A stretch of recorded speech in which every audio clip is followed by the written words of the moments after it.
Fox was known for his kindness in helping others. Everyone went to him for advice, even Woody, the jungle carpenter. After being assigned the task of building a really big ship, he went to Mr. Fox, seeking his wisdom. Mr. Fox listened carefully to what Woody had to say, and in turn, promised to help him. He started a research on shipbuilding, and after hours and hours of hard work, he finally got it. Yes! I've got it! But there is something I need to check first. Mr. Fox went for a walk in the jungle, looking carefully at every tree on his path. Then he stopped in front of one and said, Yes! That's the one! Immediately, Mr. Fox took a paint bucket. He wanted to mark the tree, so he wouldn't forget which one it was. After that, he got into his car and drove off.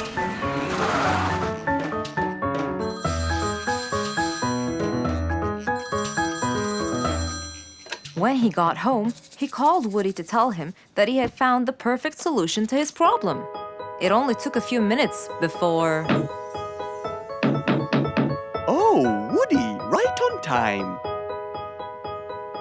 Come on, Mr. Fox, tell me. Okie dokie, come in. I finally figured it out.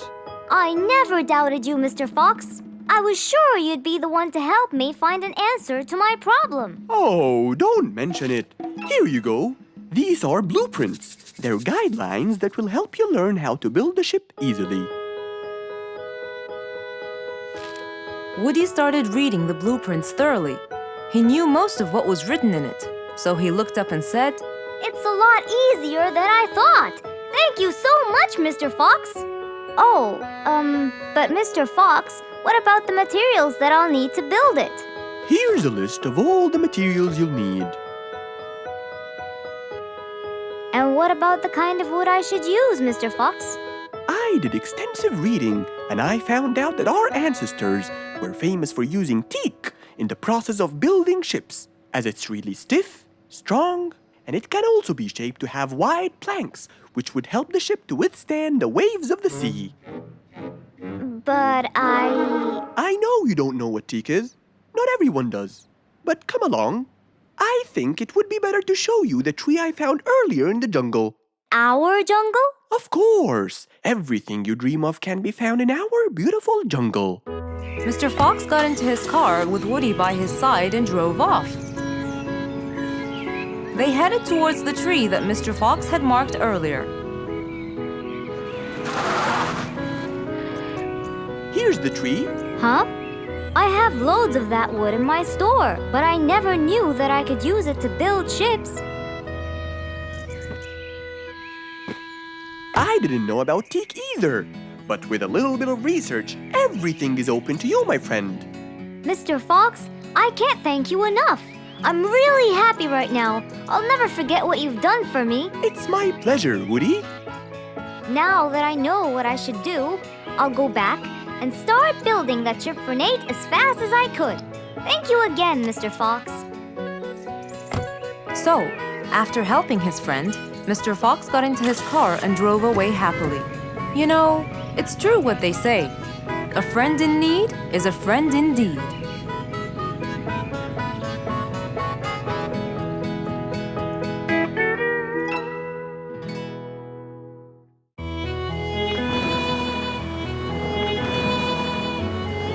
One day, the mighty eagle flew to his nest. All he wanted to do was rest. He felt bitter, he felt cold. He was really getting old. He knew he needed someplace new. So, off to Mr. Fox he flew.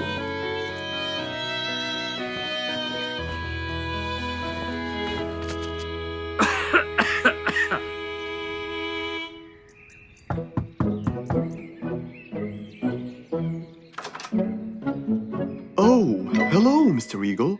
You look so tired. Please, come in. Thank you, Mr. Fox.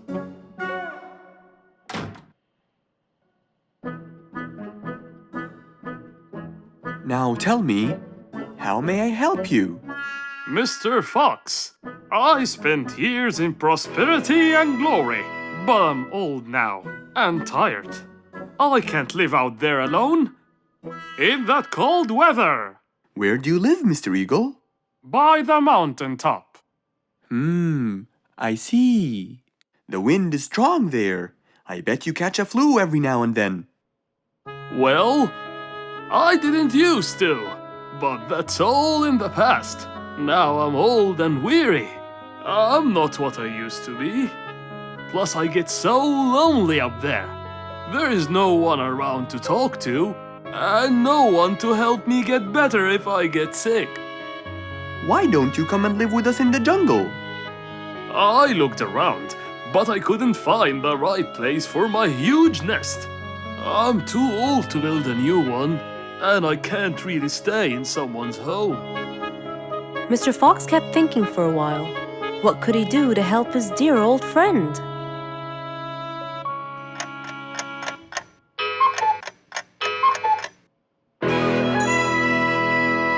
I got it! I think I can help you build a new house. Have no worries.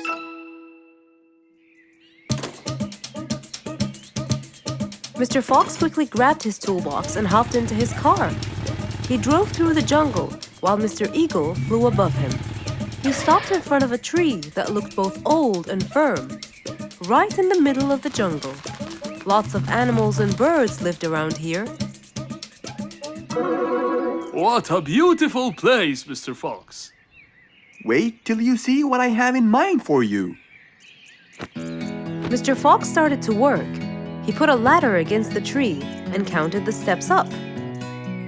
1, 2, 3, 4, 5, 6, 7, 8, 9, and 10. When he reached the tree branches, he opened his toolbox and took out some wooden plates. Then he started putting them together. All I need now is some nails to make sure everything would be A-OK.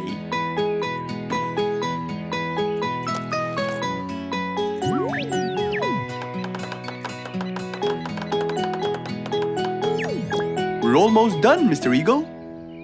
Can't wait to see what it will look like, Mr. Fox. Oh my! What a wonderful treehouse! And it's all yours, Mr. Eagle. My own home. I can't believe it.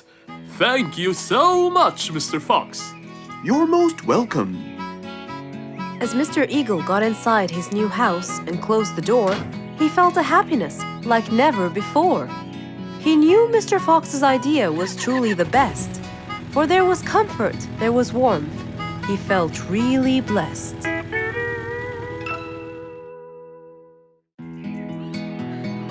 An autumn windy day.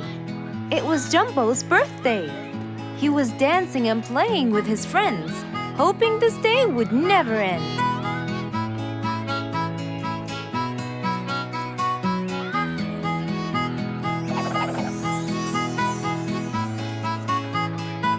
Everyone ran to hide all the same, but Jumbo slipped and fell. And that was the end of the game.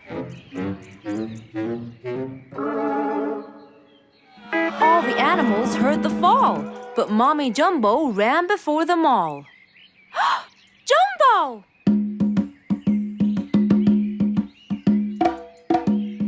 Oh, Jumbo. Combo, you have to take him to Mr. Fox immediately. So, without further delay, off to Mr. Fox's house they hurried away.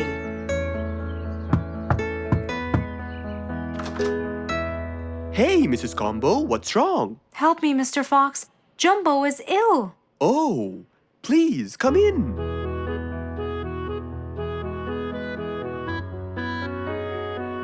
You look cold, Jumbo. I'll get you something hot to drink. Thank you, Mr. Fox.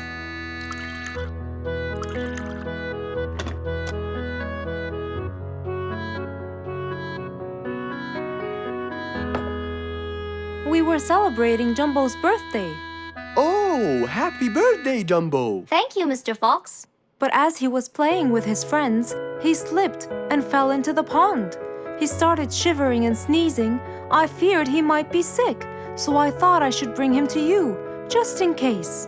Well, Why don't you lie down, Jumbo, and let's take your temperature. Open your mouth. Say ah.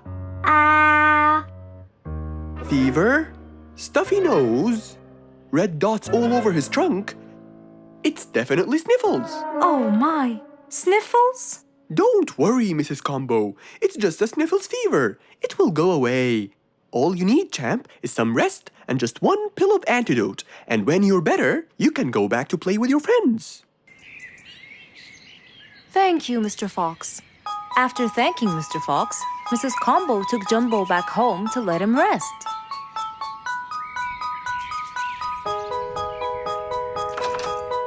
All right, Jumbo.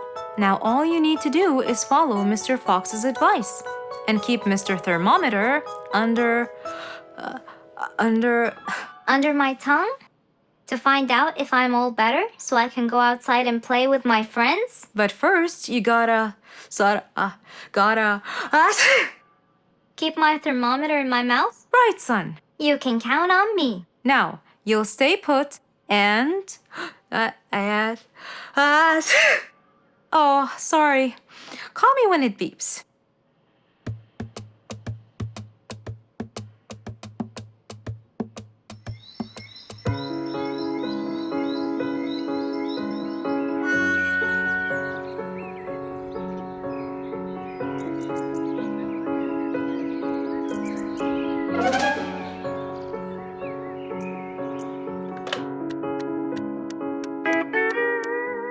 Hello, Frisky. How are you? Hi, Mr. Fox. Roo and I were playing and I'm about to win. Listen, Frisky. I'm going to visit Jumbo now and check on him. I'm sure he'd be really happy if you and Roo come with me. What do you think? Great idea, Mr. Fox. I want to check on him too. We'll meet you there. As agreed, Mr. Fox met Frisky and Roo at Jumbo's house.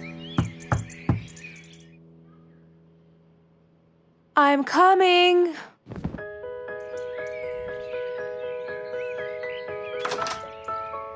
Hello, Mrs. Combo. We came to check on Jumbo.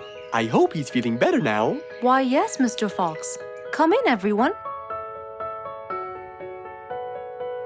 Hey, Jumbo! I came to check on you.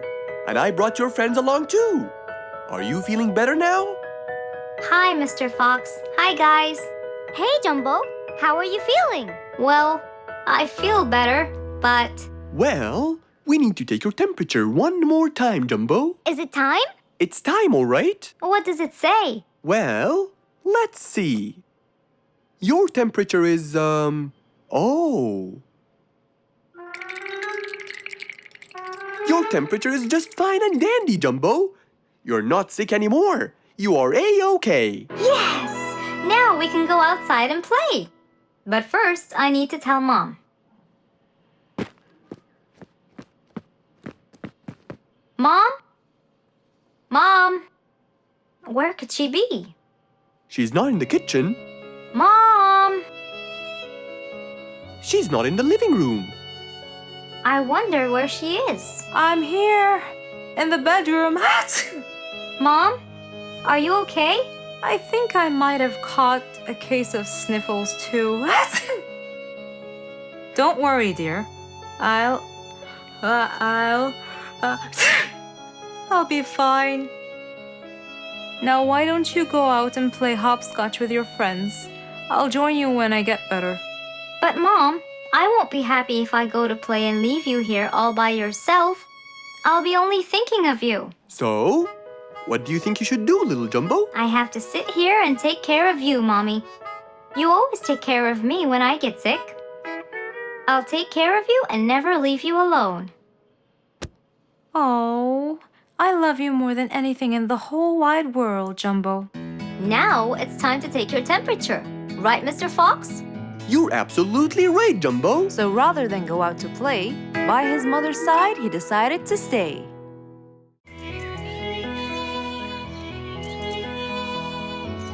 It was a very fine day, in the beautiful month of May. Mr. Fox decided to go for a walk. So, without further delay, he was on his way.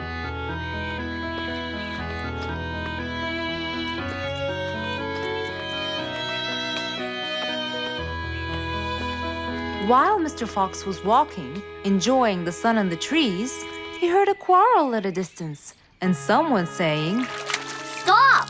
Please!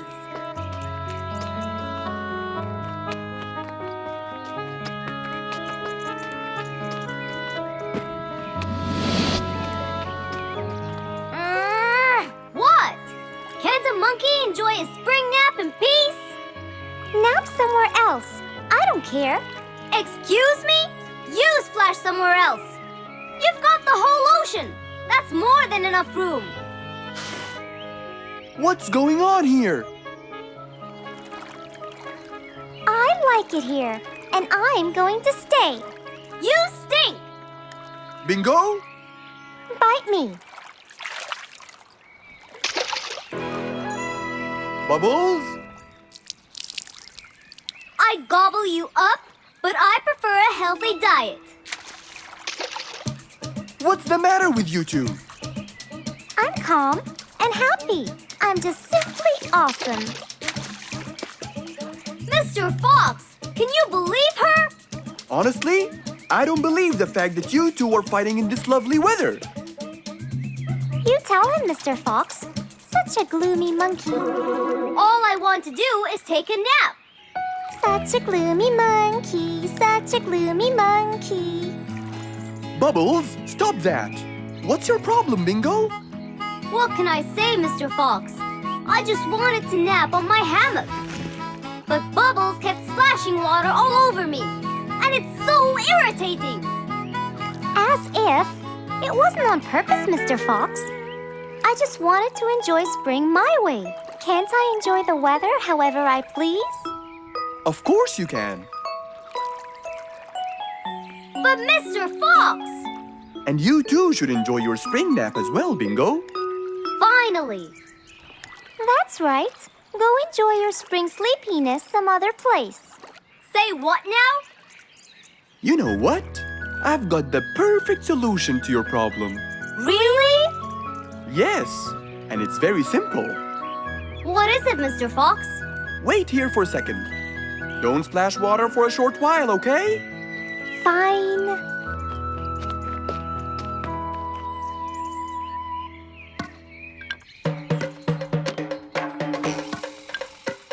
The hammock was very close to the lake.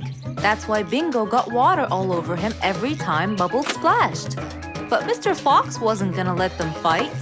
He had the perfect solution for both their plights. What are you doing, Mr. Fox? Wait and see for yourself.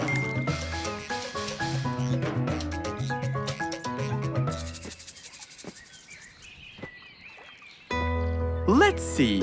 First, we'll untie the hammock. 1, 2, 3, 4, 5. Now, we'll go a few more steps up and tie the hammock again. Here's good. There you go.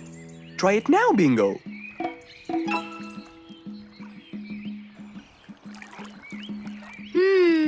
Very comfortable, Mr. Fox. I love it. And the air up here makes me sleepier. Bubbles, give me your biggest splash. Whoa! Ha ha ha ha ha. Whoops. Sorry, Mr. Fox. Don't worry about it. I feel fresh. Mr. Fox's work was done. First there was trouble, now there was none. For there was indeed no better deed than rushing to help a friend in need.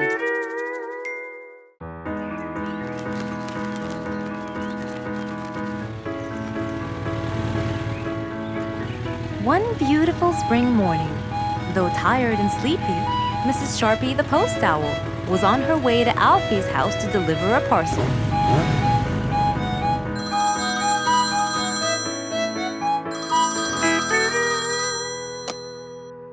This is Alfie. Who is it? It's Chip, Alfie. How are you? I'm fine, thank you. Great! I sent you the new sheet music, which you have to rehearse. Of course. I will as soon as it arrives. As soon as Alfie hung up the phone, he heard a knock on the door. Good morning, Mr. Alfie. I have a parcel for you from Mr. Chip. Oh, thanks, Sharpie. I better start. Alfie took the parcel and got out the sheets. And then he went off to practice. Alfie the sea elephant was relaxing on the seashore, for it was his favorite place to be. He loved playing his violin, but suddenly the strings became so thin. And as he gave it a hard play, the strings snapped, and Alfie's face turned pale gray. Huh? Oh no! Not my violin! It's my one and only hobby! What shall I do? Oh, I know! I must go to Mr. Fox! Alfie walked towards Mr. Fox's place, hoping that he could help and solve his case.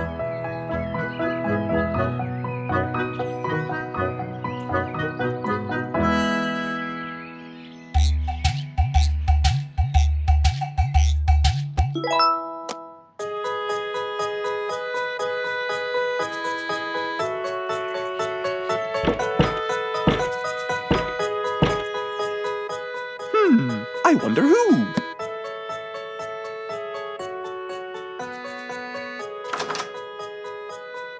Alfie, our star musician. Welcome.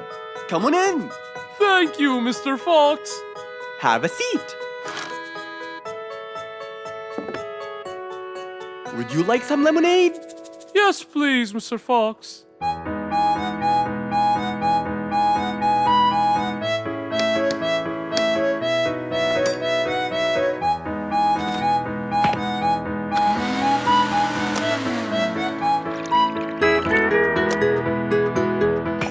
Mr. Fox came back with a glass of lemonade. He gave it to Alfie, then he noticed his violin. Oh, what happened to your violin?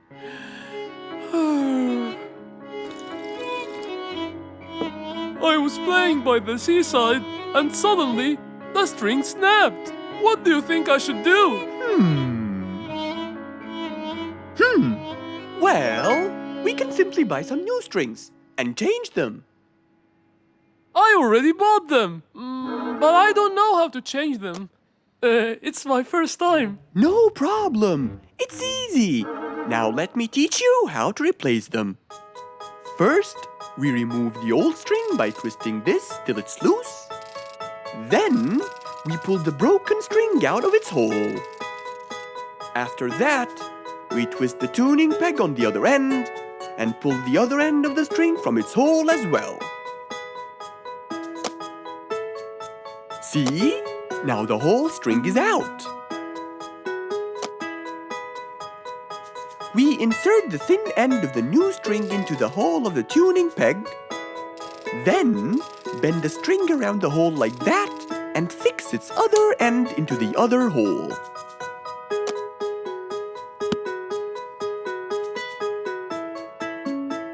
And there's the other string as well.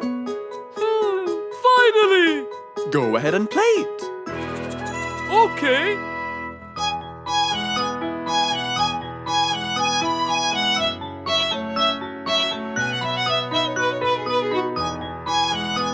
With his violin finally fixed, Alfie walked out the door.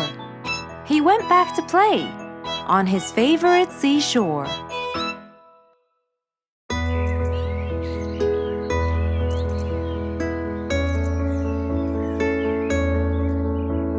One cold morning, while everyone was shivering in their houses, Mr. Fox woke up and went to watch his favorite team play.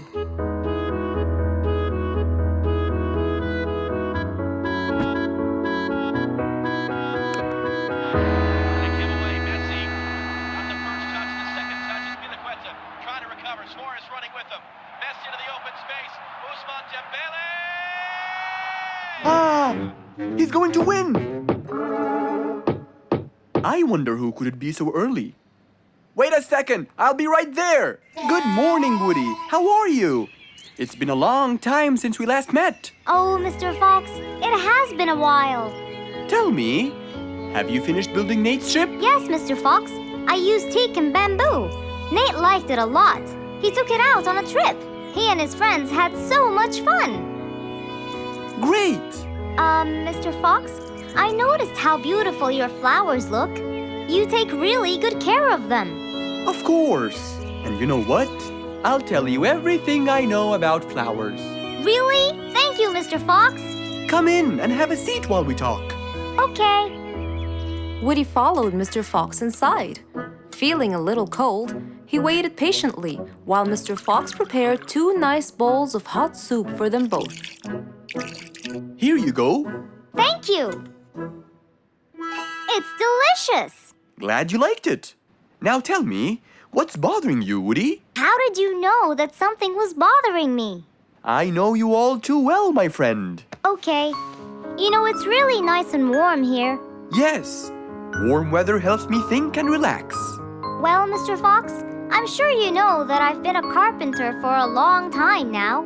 Of course. And during the winter, my business blooms. And my customers increase because I sell them the wood they use for their fireplace. Very good. But where's the problem? The problem is, they're not all the same. So each customer needs the wood to be suitable in size for his fireplace. That's true. And as you know, I work alone. So I take so much time and effort to cut and adjust the wood to suit each and every customer in this jungle. Sounds like a serious problem. He looks really worried. Okay, Woody, why don't you come with me to my workshop? It's round the back. There, we can think together and I can invent something to help you solve your problem. I really hope so, Mr. Fox. Don't worry, we will. I know. And you taught me that there's a solution to every problem. And Mr. Fox solves every problem. Ha ha ha! That's right, Woody.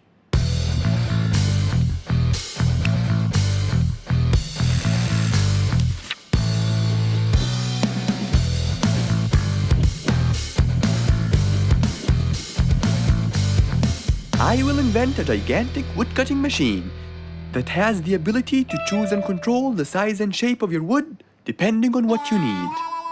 What? Really? Aw, you're the best, Mr. Fox. I'm just going to need some time to build the machine. You got it, Mr. Fox. I'll go get a few things done and I'll come back. Okay, I'll see you then, Woody.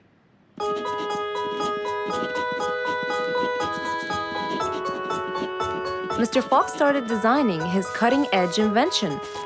He knew that is exactly what Woody needed to help him with his carpenting business. And because he was making this device for Woody, he thought he'd add a bit of color to make it all even more special. Finally, this is it! Mr. Fox's size-adjusting wood-cutting machine.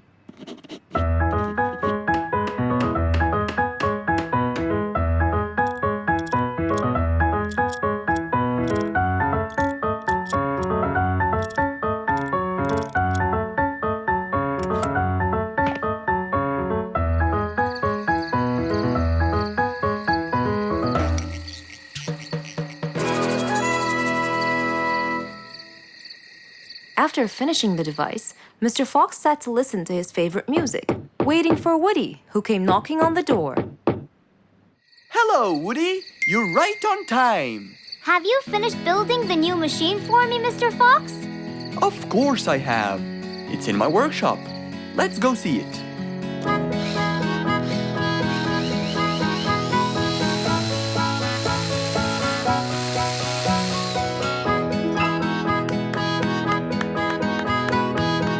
Fantastic! I don't know how to thank you, Mr. Fox. I'm really grateful for what you've done. Don't thank me. I only did what I had to do. I'd better be off now to cut more and more wood. Have a wonderful evening, Mr. Fox, and thank you again. Good night, Woody. See you soon.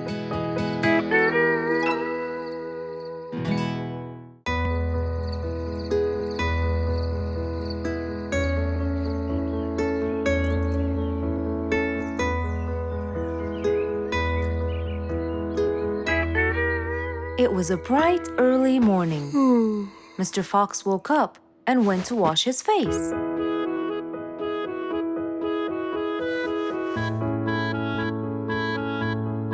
Since he was feeling a little hungry, he went to prepare some breakfast. He prepared fruits, some cheese, a fried egg, and some veggies.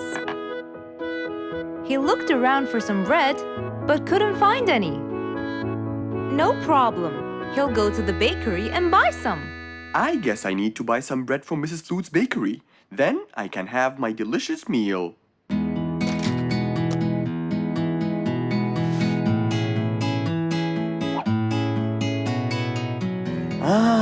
I'm very hungry. I'm sure glad the bakery is close by. I won't be needing my car.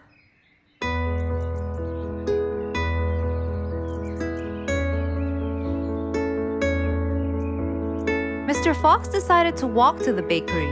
He really enjoyed the early morning breeze. And on his way... Good morning, Mr. Fox! Oh, Mr. Falcon! How are you? Are you getting enough sleep? Yes, I can sleep most anywhere now, and it's all thanks to you, Mr. Fox. Glad to hear that, my friend. See you around.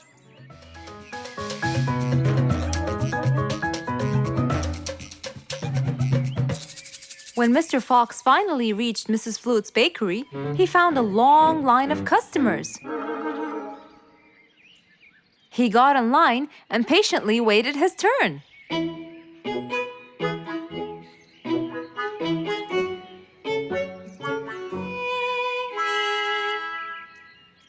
Wow, looks like everyone wants bread. Slowly, the line was moving up, and Mr. Fox got closer and closer till he finally reached the counter, where a very tired Mrs. Flutes was waiting. He was her last customer. Hello, Mr. Fox. Here you go. Hello, Mrs. Flutes. You look really tired. Yes, Mr. Fox, it's becoming more and more exhausting. Why? The number of customers has increased lately after I upgraded both the bakery and the quality of the bread that I produce. That's great. I know it's great, Mr. Fox, but the thing is, the rate of bread production is really low. Well, compared to the number of customers, that is. But why is the rate of production low? Well, Mr. Fox, grinding the wheat takes loads of time and effort. Sometimes it takes over a day or so. That's basically why everything else gets delayed. What should we do to solve this problem? Okay, Mrs. Flutes, I will head home now and eat my breakfast and try to think of a solution. And I'd like you to pass by my house tonight. I'm sure I'd figure something out by then. Really, Mr. Fox? I can't wait to hear your solution. I'll come by your house as soon as I get off work. Okay, see you later, Miss Flutes. See you later, Mr. Fox. Mr. Fox went back home to have his breakfast. Miss Flute's bakery is truly the best. I have to solve this problem or she won't be selling any more delicious bread.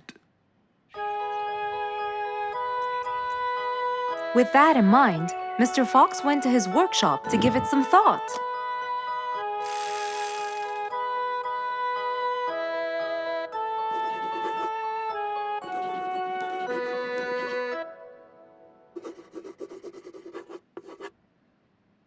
Finally, he had a great idea.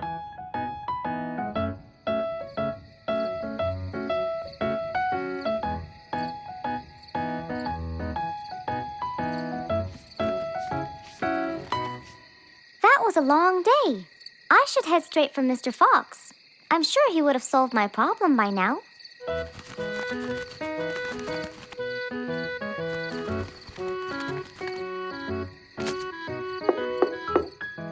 That must be Miss Flutes. Hello, Miss Flutes. Come inside. Hello. Were you able to find a solution to my problem, Mr. Fox? Well, why don't you try this new invention? A new invention for me? That's right. I made it specially for you. That's wonderful. It's a grinding machine to help you grind wheat quickly. Brilliant. But how will it help me? This machine is used to increase the rate of grinding the wheat, which is used to make the bread. so you can use it to grind a whole kilogram in no more than 5 minutes. And with that, the amount of time needed will decrease, and you won't be too exhausted. I'm really grateful to you, Mr. Fox. I have no words to express my gratitude. Friends help each other, Miss Flutes. You're really kind and generous, Mr. Fox. I want you to start using this new device tomorrow, and I will call you to check in every once in a while. Okay, Mr. Fox, I will. I'll be going now. Thank you again. Goodbye, Miss Flutes, and have a good night. And so, Mr. Fox waved goodbye to Mrs. Flutes. Then, he sat on his comfortable sofa. He looked out his window and admired the jungle he lived in for so long. He happily thought to himself, I love helping my friends.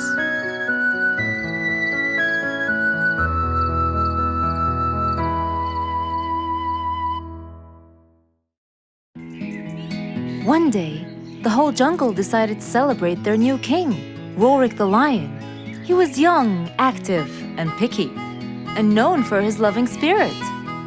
After his coronation, King Rorik moved to his new mansion and started to check it out.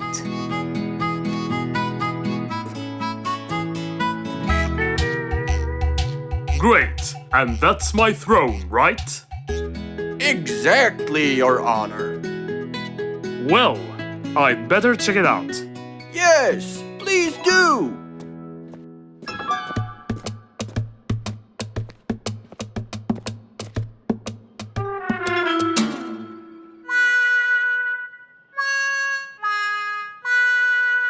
Ah, timber! That's too uncomfortable. But Your Honor, it was made especially for you. Not good enough. With a sad look on his face, Timber went to call Mr. Fox and ask him for help. Meanwhile, Mr. Fox had just finished his morning exercises and was heading back home.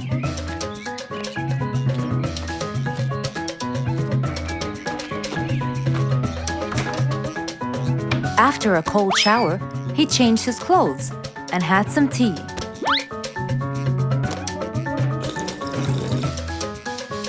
Then, he quickly read about the king's coronation in the newspaper.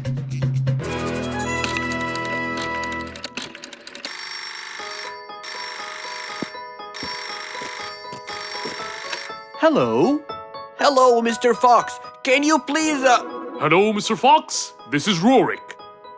Oh, hello, Your Highness. How may I help you? I need you to come immediately. There's a huge problem, and I'm pretty sure that you're the only one who can help. I'll be right there. So, Mr. Fox quickly took his keys, hopped into his car, and drove towards the king's manor.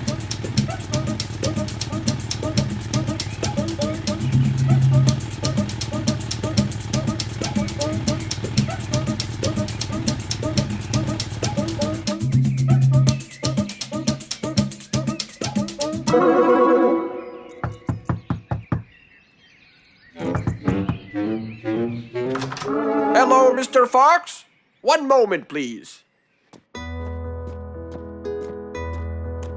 Your Majesty, Mr. Fox has just arrived outside requesting an audience. Of course. Let him in. Come in, Mr. Fox. His Majesty is waiting for you.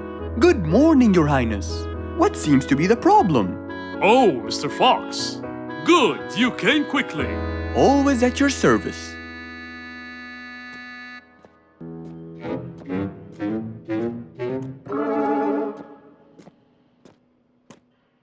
Well, I was at my coronation, and I thought I would check out my throne. But unfortunately, I felt too uncomfortable. Can you believe that I'm gonna rule the jungle on an uncomfortable throne? But I hear it was carved out of the best kind of stone. But it still hurts my back. Oh my! Anyway, I've decided to design my own throne. What a great idea! But I need your help to make it as soon as possible. It will be my pleasure, Your Highness.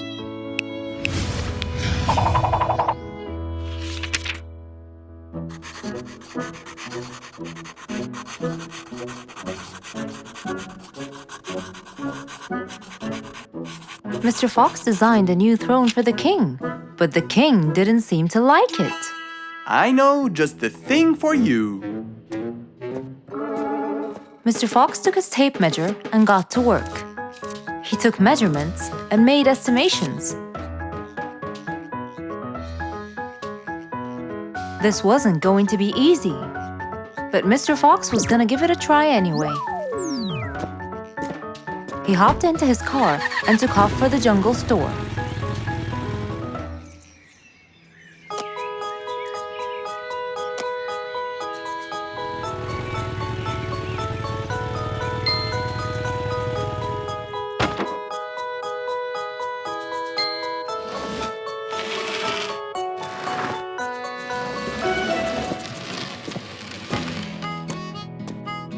All done. Can you please try it now? Wow! That's exactly what I wanted. Glad you liked it, Your Highness.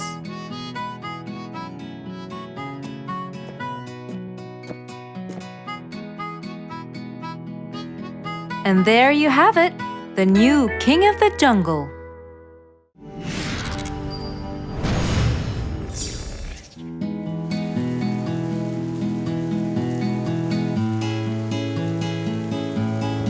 One stormy winter night, when most of the animals stayed warm in their beds and turned off the lights. There was thunder, there was lightning, and Woody the Woodpecker found it frightening. He knew he was in trouble, for his house will soon become rubble. Oh no! What am I going to do? I better go to Mr. Fox before things get worse.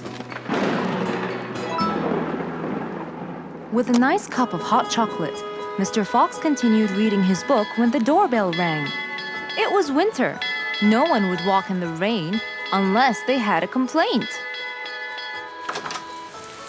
Woody, what are you doing walking around in such cold weather? Hurry, come in.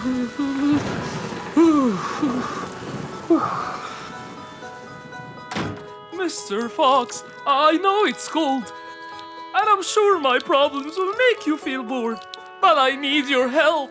Of course. Don't worry. Have a seat, Woody, and I'll get you a hot drink. It must have been terrible to go out in that storm. Okay, thank you, Mr. Fox. So, what exactly is your problem?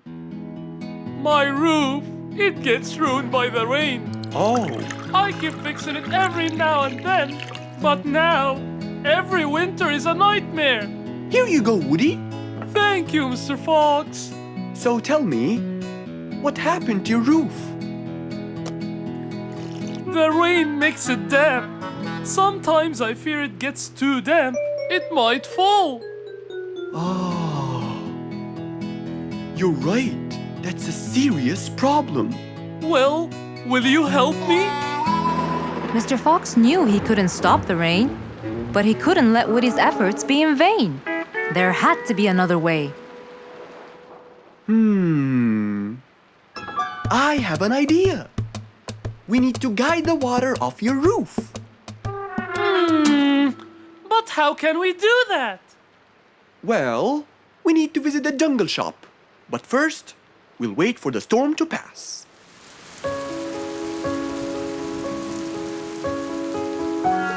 Finally, the storm faded away, revealing a bright, warm, sunny day. I think the weather is better now. Let's go, Mr. Fox. Mr. Fox and Woody hopped into the car, and off they drove to the jungle shop. So, what will we buy from here, Mr. Fox? A sloped roof. A roof? But how will we transport it? Oh, don't worry. There's a new type of roof. They sell them like, pieces of a puzzle. Oh, that's smart! Yep. Mr. Fox and Woody chose a nice big red roof. Then, off they went to Woody's house. Mr. Fox got a ladder and climbed up. He started to fix the roof from the top. Now, all we need is to put the pieces together.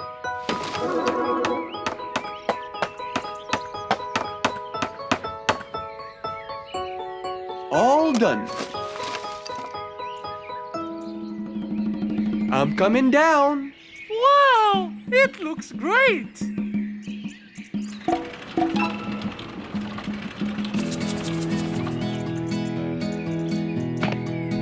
That way, all the water will slide down and the rain won't bother you again. So, does that mean no more rainwater will enter my house, Mr. Fox? Of course not. I guarantee it. Oh, I'm so happy! Thank you so much, Mr. Fox. Oh, it was nothing. We all like living in a dry, warm place in the winter.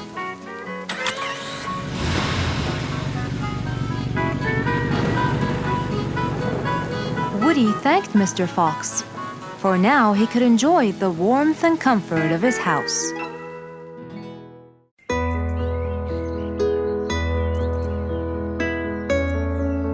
Roo is sad and looks really down.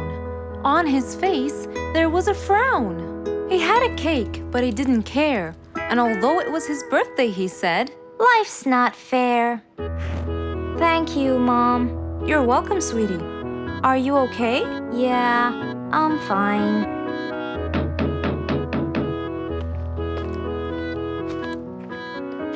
Oh, look who's here. It was Roo's best friends, Poppy and Fluffs. Hey there! Happy birthday! Wow, neat birthday cake. Yeah, just a normal birthday cake, traditional birthday hat, and the same old wishes over and over again. Roo, are you okay?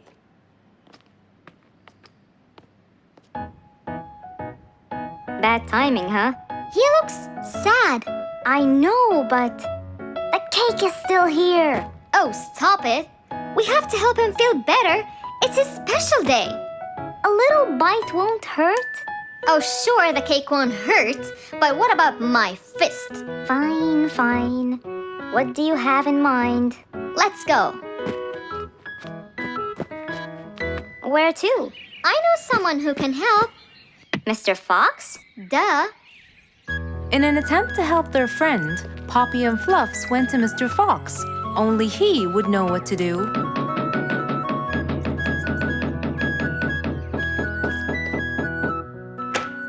Hey, Carrots. Do you have any lemonade, Mr. Fox? I stopped apologizing for his behavior long ago. You know, Fluffs, he's just Fluffs. It's okay. Come in. Are you sure it's all right? Positive. It's always the right time. It's Roo's birthday, and he's pouting.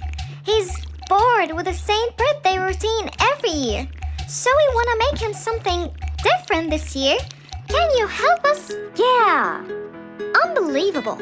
You'd think I'm quite believable if you tasted this lemonade. It's awesome. Any ideas, Mr. Fox? What do you guys say? I help you throw him an extraordinary party with a magic show. A magic show? But who's gonna perform the magic tricks? You guys will. I'll teach you. This is the best idea ever. I agree. We'll also bake him a cake. But he says cakes are boring. I can assure you, this one he will like. Sounds like the perfect plan. All right, first, let's bake the cake.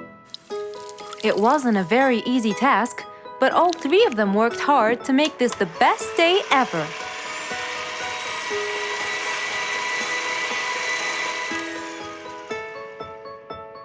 This is the coolest birthday cake ever. Now for the magic tricks. We need a bottle of water left in the freezer for around 2 hours and a plate full of ice. We'll also need some food coloring and soda. I'll get the color blue. I'll get the green and the yellow. And I think I'll get the red. We are all set now, I think. Not yet. What else do we need? Invisible ink. Huh?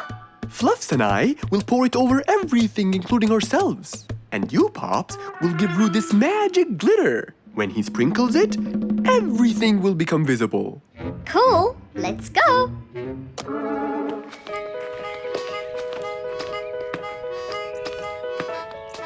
Let us pour the invisible ink now.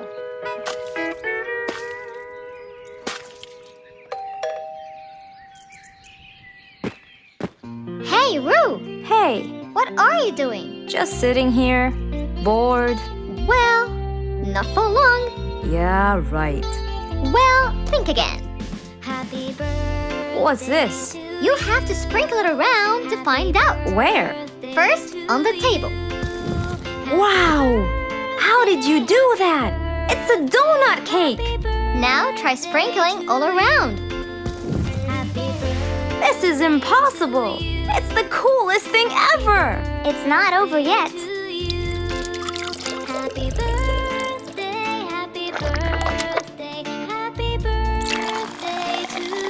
I can't believe you guys did all this for me! All thanks to Mr. Fox. He was a great help. I can't believe you guys! Thanks! That's what friends are for. Mom, come and see! What wonderful friends you have, Roo!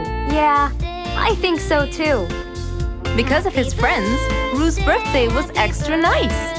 One celebration was not enough, so they celebrated twice. Who can you always count on? They're always there when you're feeling down, ready to draw a smile and remove that frown. They make a bad day so much better, especially if you share toys and play games together.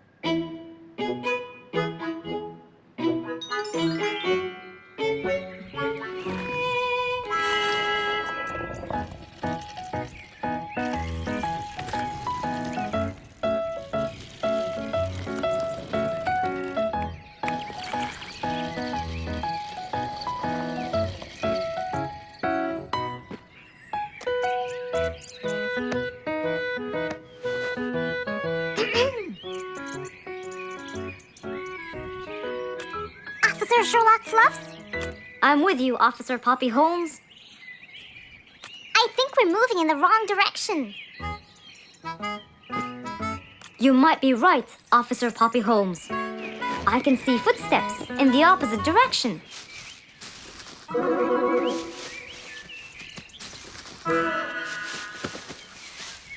Officer Sherlock Fluffs. I think someone is after me. Run, officer! Run!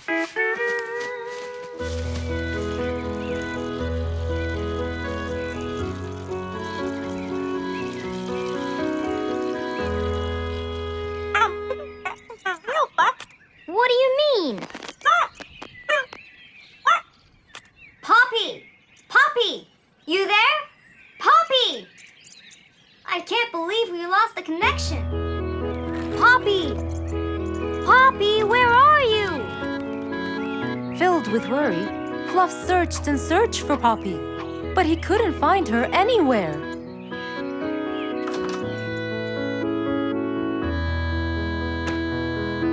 Hey there, Fluffy.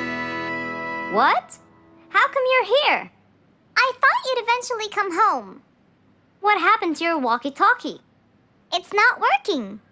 But we just got it. I know! I was looking everywhere for you.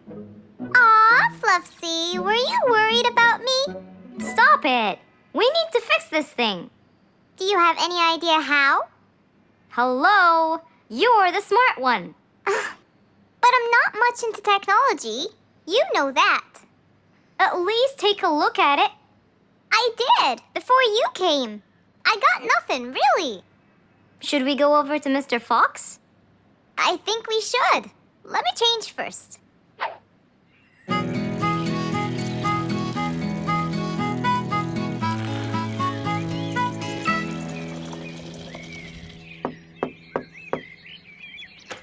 Hello. Hey! Mr. Fox, Poppy broke her walkie-talkie. I so did not. Don't fight, you two. Show me your walkie-talkie. Maybe I'll be able to fix it. Here. But I promise I didn't break it. I'll go to the workshop and see what's wrong with it. Thank you, Mr. Fox. Sure. You really think I broke it? Why else would it stop working? But I didn't! Well, I kind of think you did. You're unbelievable.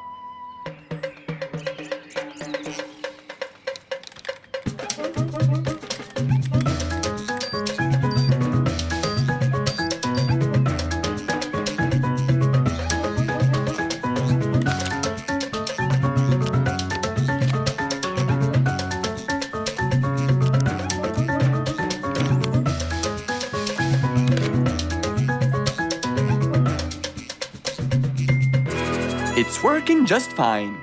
I told you. Well, it wasn't before. I tried it.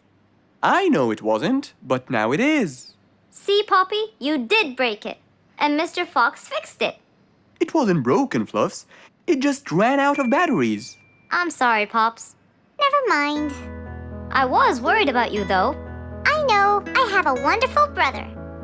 Brothers and sisters may fight every now and then, but at the end of the day, they're still best friends.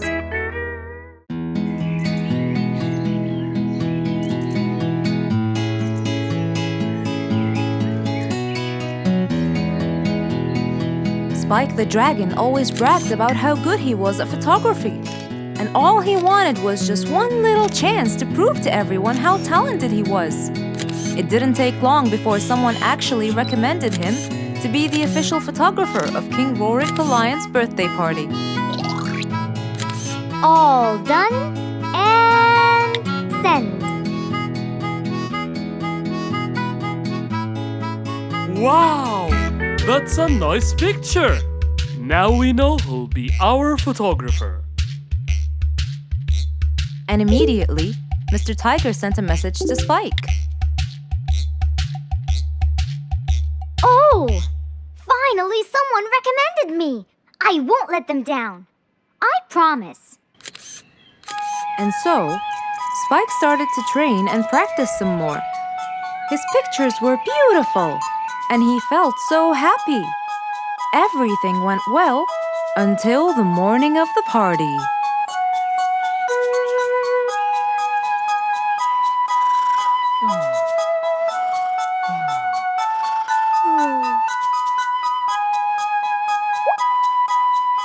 Oh, today's the day. Finally. Maybe I should train some more.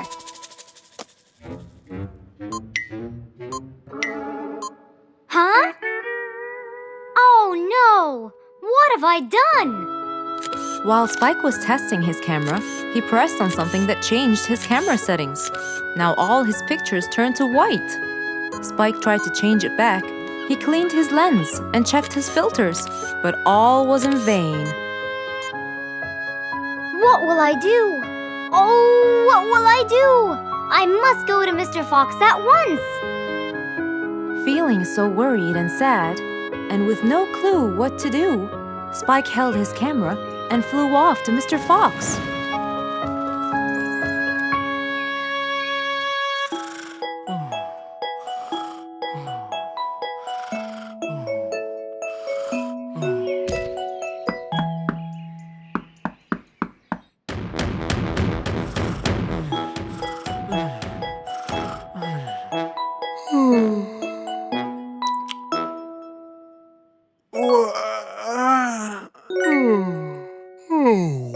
Who could it be this early?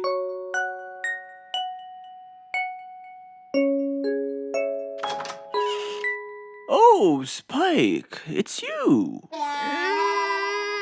Help me, Mr. Fox. My camera. Help! All white, broken. Help! Calm down, calm down. Please, come in. Spike followed Mr. Fox inside. He sat down and started to speak slowly. You know today's the king's birthday party. Yes, and you've been hired as the official photographer. Congratulations, Spike. Oh, Mr. Fox, it would soon be condolences. What? Why? My camera. It's broken. Broken? Yes, I woke up early today and tried to check it. But I found that every picture I take becomes white. Have you checked the lens? Yes, and I re-cleaned them to be sure. But it's no use. And the filter? Everything. The lens and the filter. Can I take a look at it? Mr. Fox held the camera and started to check the settings. Where could I buy another one now? Do you have a professional or digital one? I don't think you'll need it, Spike. I'll go straight to prison, right? No, it wouldn't be fair to send the most talented photographer to prison. They'll all laugh at me. Are you sure about that?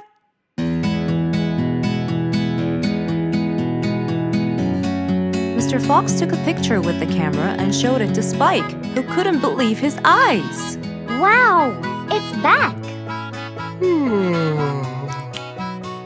What was wrong with it? Looks like you accidentally increased the gamma. Oh, I forgot to check that. Thank you, Mr. Fox.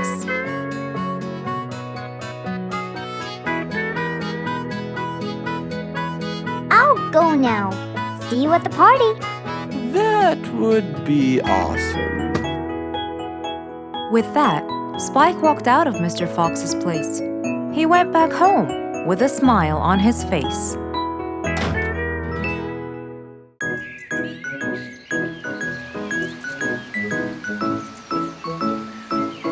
It was a beautiful Saturday morning.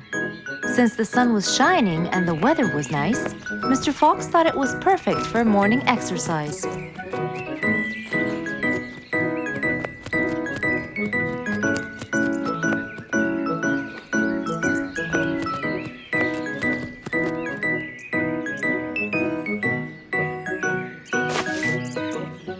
Ha, Piggy, how are you? Haven't seen you in a while. I really missed you.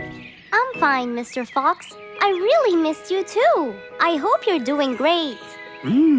Why does he look so sad? I hope nothing bad has happened. You look a bit down, Piggy. Is everything all right? Are you okay? Oh, Mr. Fox, I really need your help with an urgent matter. Don't you worry, my friend. Big or small, every problem has a solution. I assure you, everything will be all right. Oh, I know, Mr. Fox. I can always count on you. Let's go to my house. I'll get you something to drink, and then we can sit down and you can tell me all about your problem. Let's go. With that said, both of them headed off to Mr. Fox's house. So, Piggy, tell me what's the problem? I keep trying to grow a plant in my garden, but it keeps dying. Do you give the plant enough water? Yes, every day. Well, how about the sun? Do you keep it in an open, sunny area? Yes, I do. I plant it in my garden. Looks like I'll have to come with you to find out what the problem is. Wait here for a moment, please. So, without further delay, Mr. Fox changed his clothes and got ready. Then, they both got into the car and drove off to Piggy's house.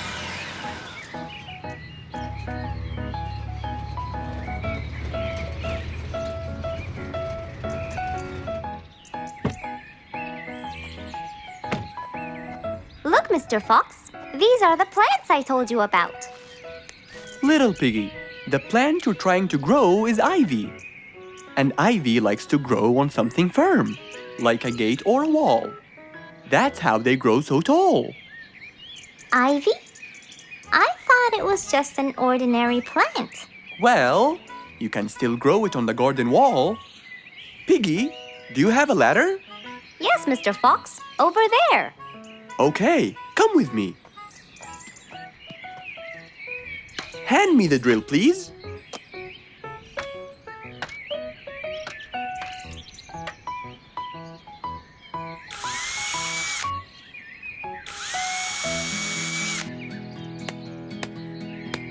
After drilling the holes and hammering the nails, Mr. Fox hung the ivy plant all across the wall.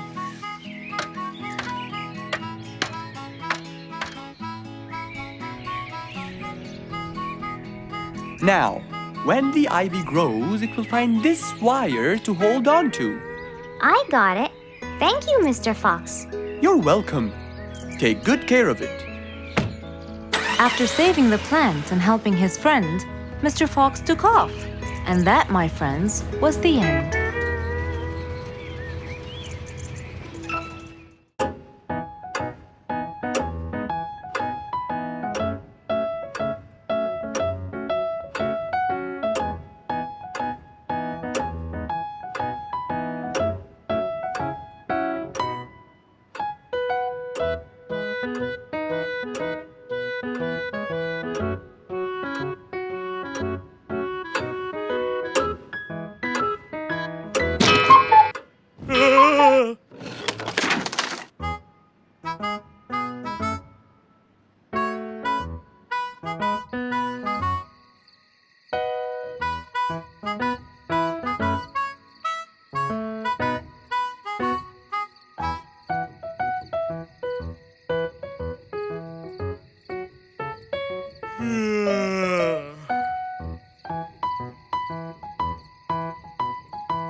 It was past midnight.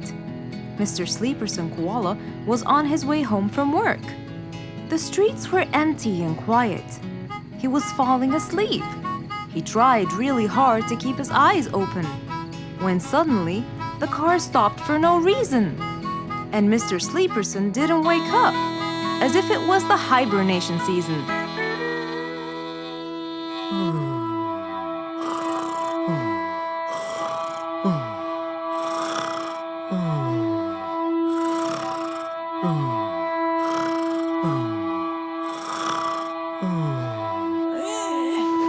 What is that? Mr. Sleeperson fell asleep on his driving wheel. The horn was too noisy for Mr. Fox to bear. He tried to block the sound out, but it was no use. He pulled his cap over his head, put earmuffs, but it was all in vain. He couldn't bear that horrible sound any longer. What a horrible sound! Who could it be this late at night? Oh no! Mr. Sleeperson! It's you again! What brought him here this time of night? And he slept on the driving wheel! Excuse me! Mr. Sleeperson! Hello? Hello?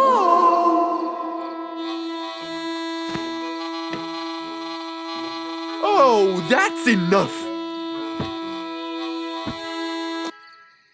What? Where?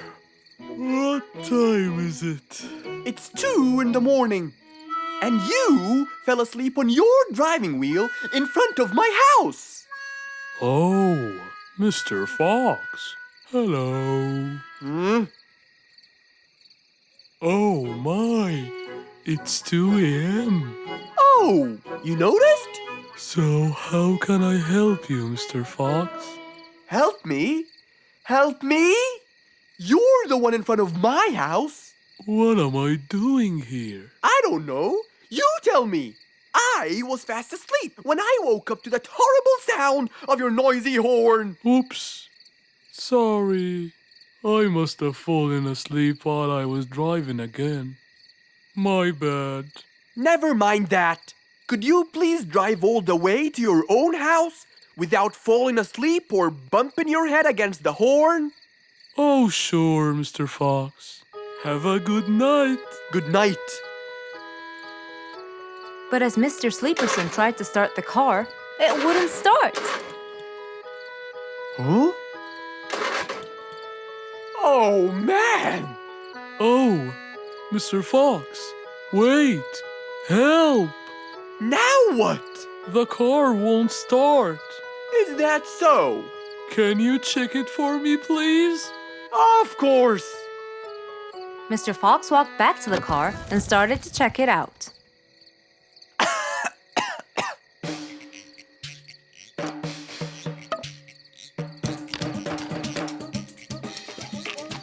Everything seemed fine. However, when he lowered the hood cover, he found Mr. Sleeperson sleeping in the back seat. He couldn't control his anger. He banged the hood cover. But Mr. Koala was still asleep. Mr. Fox decided to hop into the front seat and try to start the car himself. Huh? Mr. Sleeperson! Your car is out of fuel! Who? Where? Your car is out of fuel! No way. Oh, What will we do now? You have to fill the tank. Okay. Mr. Sleeperson! What? Wake up! I'll fill your tank for you. I have some fuel in my house. Oh, that would be great.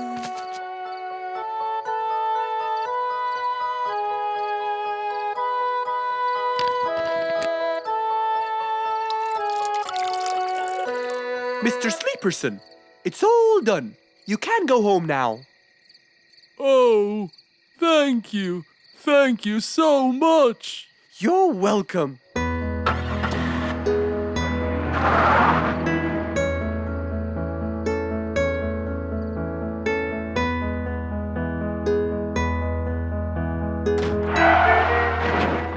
Oh, not again. Rose stood in front of her painting stand, holding a few colors in her hand. But things weren't going as she planned. I think I should just paint the pig blue. No, wait. Maybe this will do. Maybe I should just take some of the pink color on my feathers.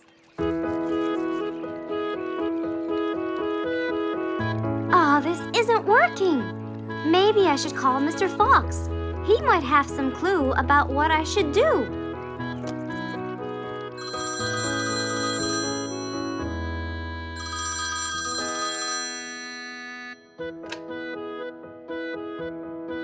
Hello. Hello, Mr. Fox. It's me, Rose. Oh, hello, Rose. How are you? I'm fine, Mr. Fox, but I do need your help with something. Do you think you could come and meet me? I'm at my usual painting place. Sure, I'll be right there.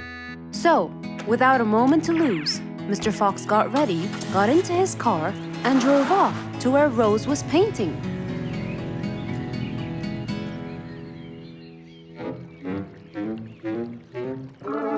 Oh, Mr. Fox. I'm sure glad you're here.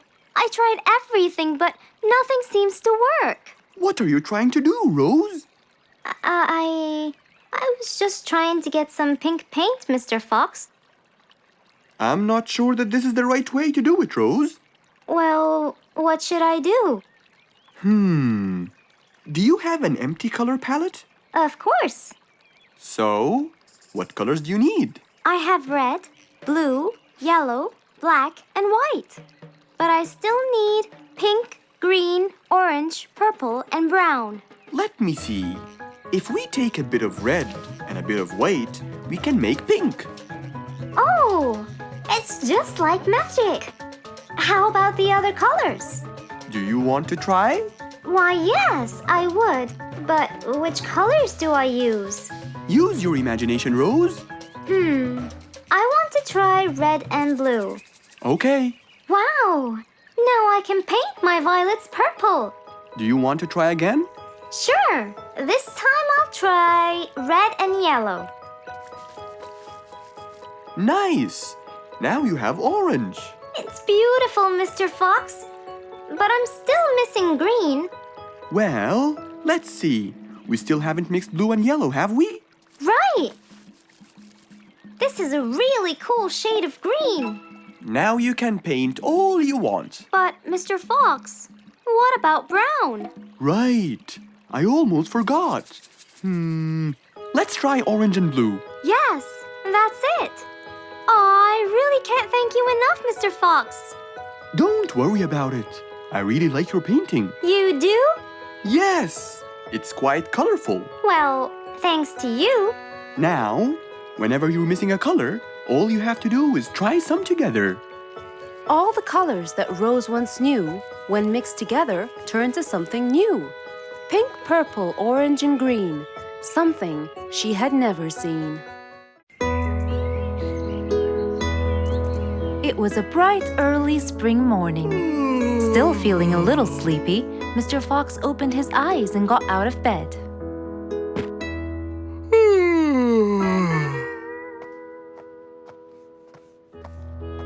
Since the weather was beautiful outside and awfully tempting, Mr. Fox decided to go for a walk in the jungle. The sun was shining, the birds were twittering. It was a very peaceful morning. Well, sort of. Worried that something terrible could have happened to one of the animals in the jungle, Mr. Fox sprinted towards the sound. Are you kidding me? You're the size of an air balloon! Are you making fun of my size, you piece of you? What? Take that back now, you... No! I'll never take it back! This was all your fault! No, it wasn't! It was yours! No! It's always your fault! Now, calm down. Oh, Mr. Fox, I'm so glad you passed by. You're the only one that could solve my problem. Solve your problem? No, Mr. Fox will solve our problem. No way! What you did was a total crime. So not true. You're the one who started it all and injured me, you big There, calm down. And just tell me what happened. He woke squeezed me me. up. Slow down, one at a time. Mr. Panda, you go first. Thank you. Now, I was walking heading to my house when I realized that for me to get there, it will take me 12 minutes. And I was so tired and sleepy. So I thought about it, and I realized I should just lay here for a while and take a short nap. And just as I was starting to get comfortable, I found little chicklets screaming with the highest pitch into my ears, Mr. Fox. My ears! Can you believe that? Well, that's not a very nice thing to do, little chicklets. Why did you do that? But I didn't, Mr. Fox. And how is that? I was heading to my favorite lake, and I was walking just right behind Mr. Wicks, when all of a sudden, out of nowhere, he decided to lay down and fell to the ground and squeezed my beautiful wing. And if it wasn't for my high-pitched voice, I would have been dead by now. Well, that was pretty dangerous, Mr. Wicks. What should I do, Mr. Fox? I was really tired and I needed my nap. So I took it. What should a panda do to take his nap? Can't you just wait till you reach your own house? Or at least look behind you before you decide to fall down? My house is 12 minutes away, and all the walking had already stolen away all my energy. I had to take a nap to recharge. I can't keep on walking forever. Then look behind you or sleep next to a tree or something. Why don't you watch where you're stepping? It was a very troubling matter indeed. The little chick almost got crushed. But Mr. Wicks didn't mean it. He was just so tired that he fell asleep. Right? Mr. Wicks, answer me. Did you intend to squeeze little chicklet's wings? Of course I didn't. Were you aware that you were going to take a nap in the middle of the road? Actually, I vividly remember. I walked to the tree side first, but when I woke up, I found myself in the middle of the road. How many naps do you need per day? From 5 to 7, I would say. Did you take a nap before you decided to head home? Of course. Do you usually nap in between? Not always, but today I went so far from my house. I tried to hurry to nap at home, but you know, I'm too slow. Say no more. I now know the answer. Really? Yes. Worry no more, little chicklets. From now on, Mr. Wicks will always nap at his own house. Just a second. Aha! There it is! Is that what they call caffeine? My, I didn't think it was that huge. No. It's something even better. Better than caffeine? And chocolates too.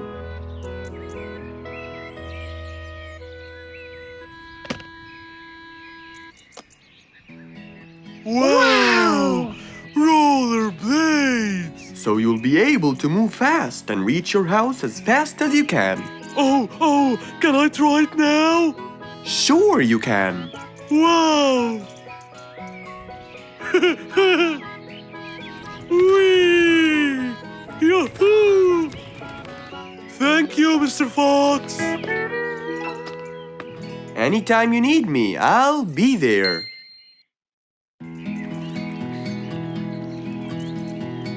What a beautiful morning. Mr. Falcon should have been here by now. He was supposed to get me some sugar candies from the other side of the river. I can't cross that river on my own. I can't swim. I'd better go to Mr. Fox. He'll tell me what to do. And since Mr. Fox helped many more, she went to him and knocked on his door.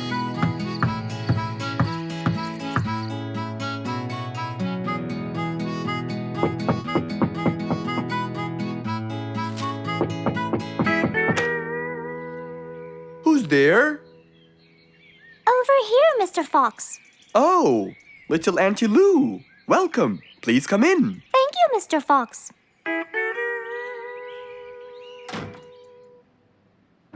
What can I do for you? Mr. Fox, my problem might seem small, and I know how busy you are, but Don't worry, Auntie Lou. Whatever it is, we'll find a solution. Tell me, what's bothering you? sugar candies. Sugar candies? But you love them. Yes, Mr. Fox, I do. That's the problem. The only place I can find them is by the other end of the river side, and I don't know how to swim. Well, how did you get them before? I had some friends who would cross the river and bring me some candies with them. But I can't wait for them to go every time. I want to be able to get them myself. I see. So you want a way to cross that river by yourself. Yes. Do you want to learn how to swim? Impossible. I'm so afraid of the water. It's my worst nightmare. Isn't there any other way, Mr. Fox? Sure there is. Let me think. Mr. Fox thought quickly and without delay, for there was already another way.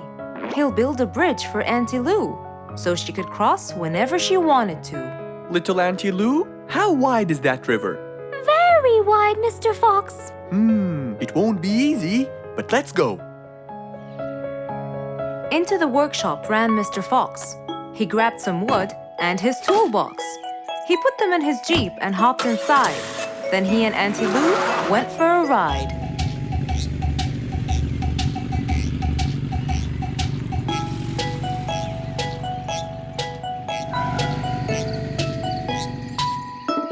Little Auntie Lou, that's not a very wide river.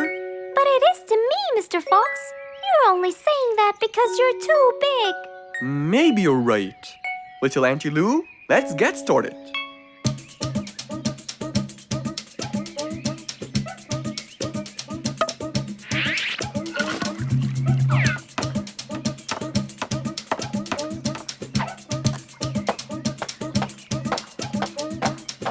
Finally, the bridge is complete. Mr. Fox, that's exactly what I wanted.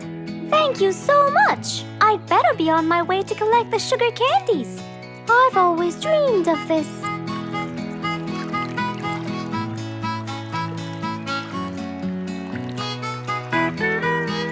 Enjoy the candy, little Auntie Lou. After giving his friend a happy end to the day, Mr. Fox took his car and carefully drove away.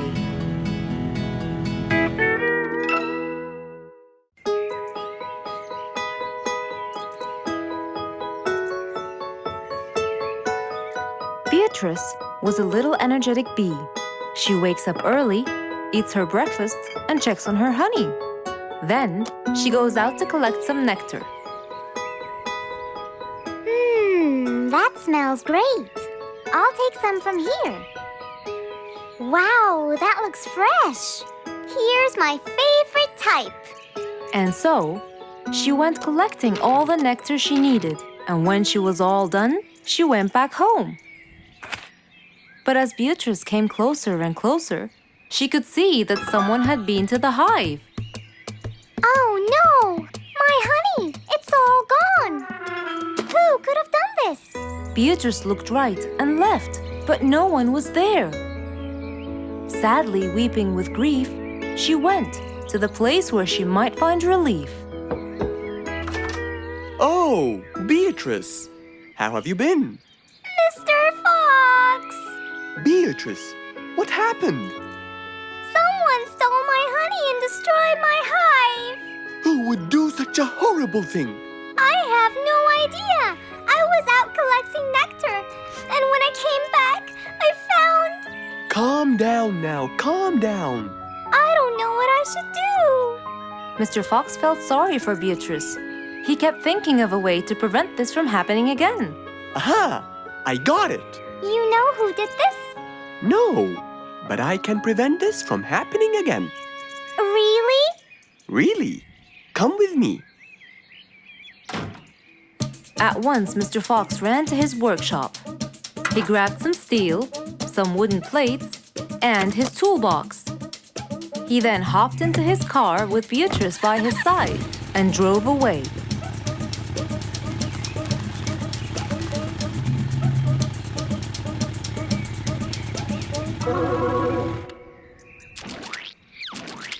Oh, See? I told you. It's a complete disaster. you were right. But don't worry, everything will be okay now.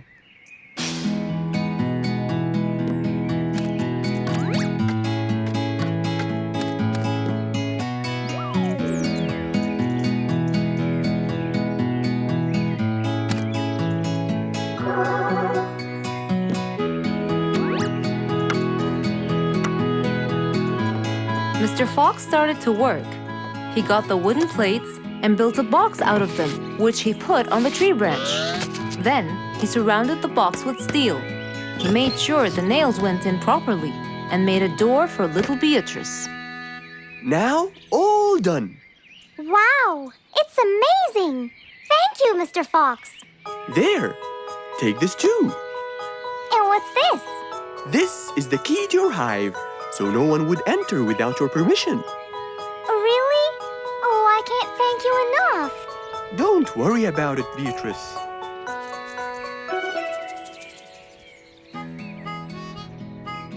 Here, Mr. Fox, this is for you. What's this? It's one of my delicious honey jars. It's the best kind I've got. Oh, you didn't have to. Well, thank you, Beatrice. And as Mr. Fox drove away, he thought that this was the perfect end to the day. It was a beautiful morning. The sun was shining brightly over the jungle. And seeing how nice the weather was, Mr. Fox decided to go for a walk.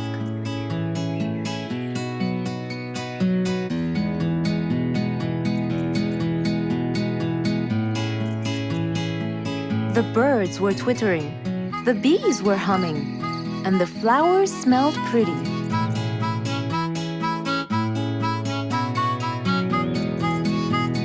As Mr. Fox was passing by Bingo's house, he saw him doing something really strange.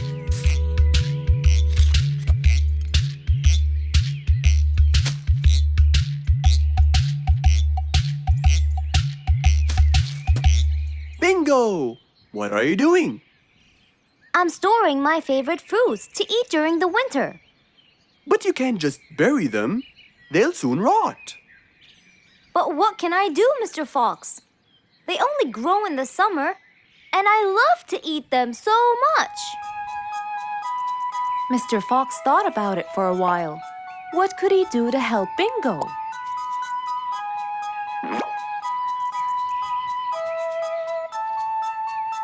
Don't worry, Bingo. I think I have an idea. Really? What is it? You'll have to wait and see. I'll just run to my workshop, and I'll be back before you know it. Okay. Mr. Fox went back to his workshop and gave it some thought.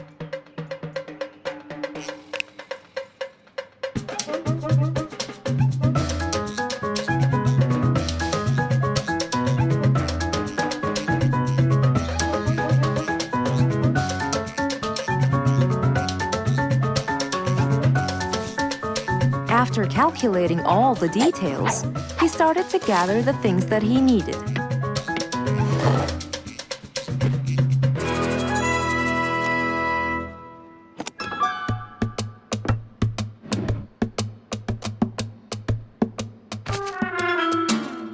Then he took his toolbox and his car keys, and of course, the glass plates. He put them all in his car and was on his way.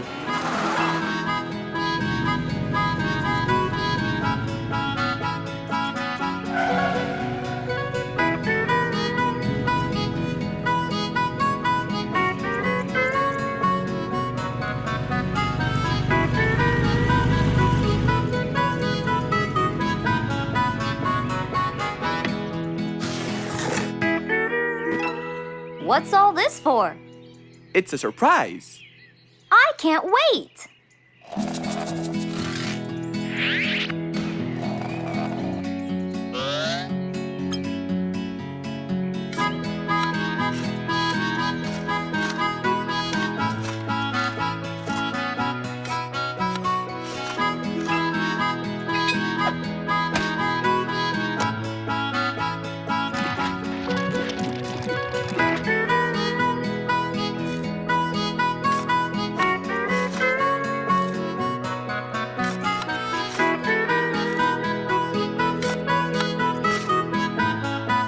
Mr. Fox was almost done, and Bingo was watching him, looking slightly puzzled.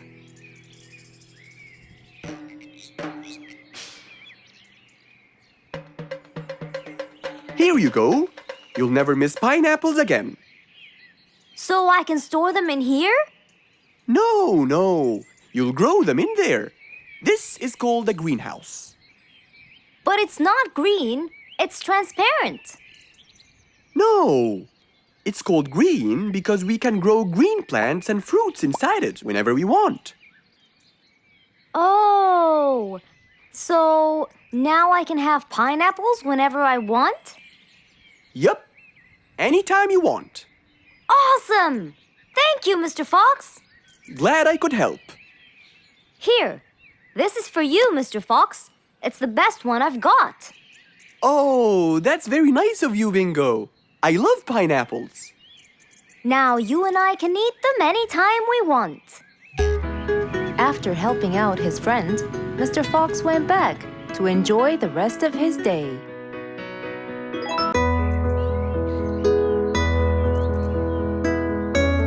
One bright sunny morning, as Mr. Fox was having his morning coffee and reading his newspaper in the balcony, his phone rang.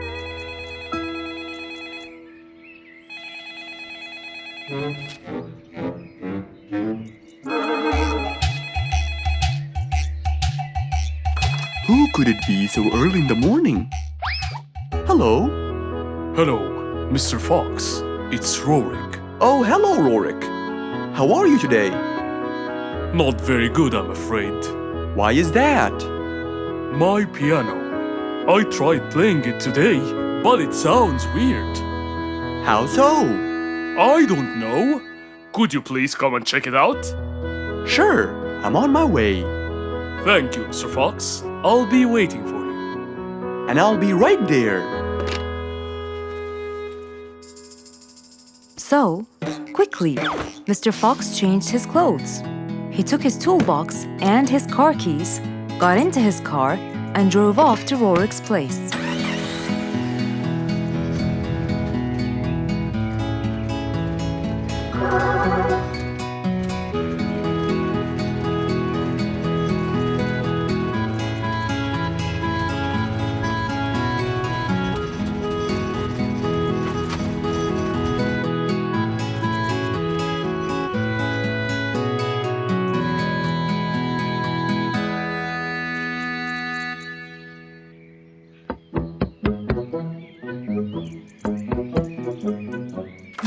Hello, Mr. Fox. One moment, please.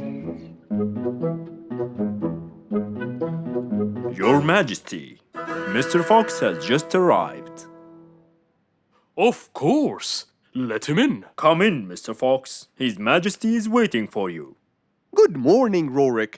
I came right away. Oh, you're here, Mr. Fox. Please help me with my piano. It's the only thing that comforts me.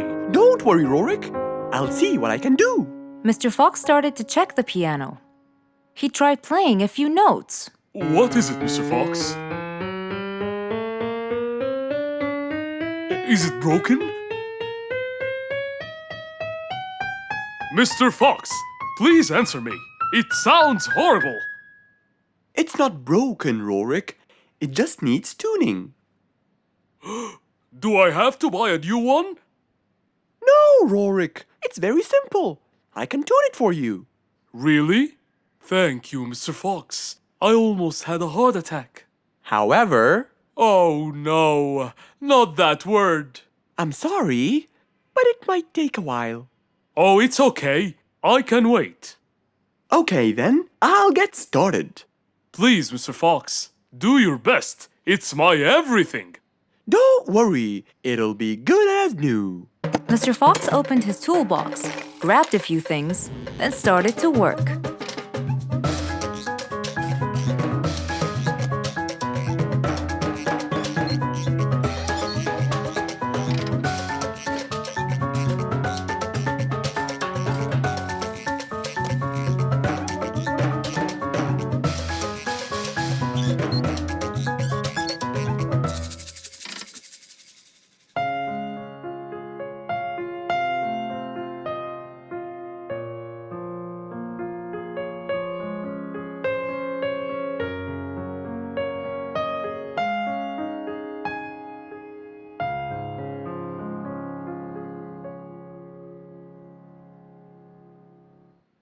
Beautiful.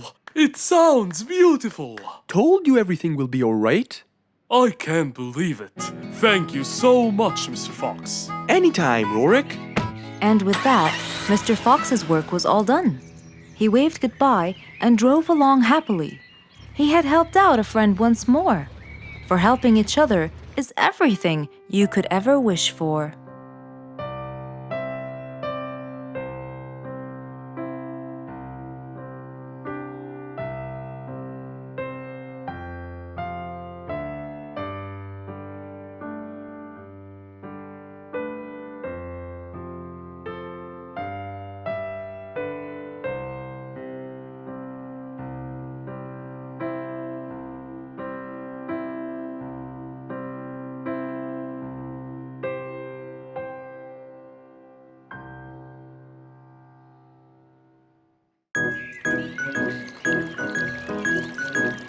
It was a nice warm autumn day. Mr. Fox was doing his morning exercises, sit-ups, push-ups, and running on the jungle track. A very refreshing start to the day. But then, unexpectedly, fog started to form, stopping any plans to enjoy the beautiful weather. Why is there fog covering the whole jungle? This is really strange. It's been happening a lot lately. I really hope everyone's alright. I should head home now. Oh, I think I should probably stay home today. I don't have my morning newspaper yet. And how would I? It's impossible to see. Aha! Wait a minute. I'll try calling Mr. Falcon. He'll definitely tell me what's going on. Mr. Fox held the phone and dialed Mr. Falcon's number.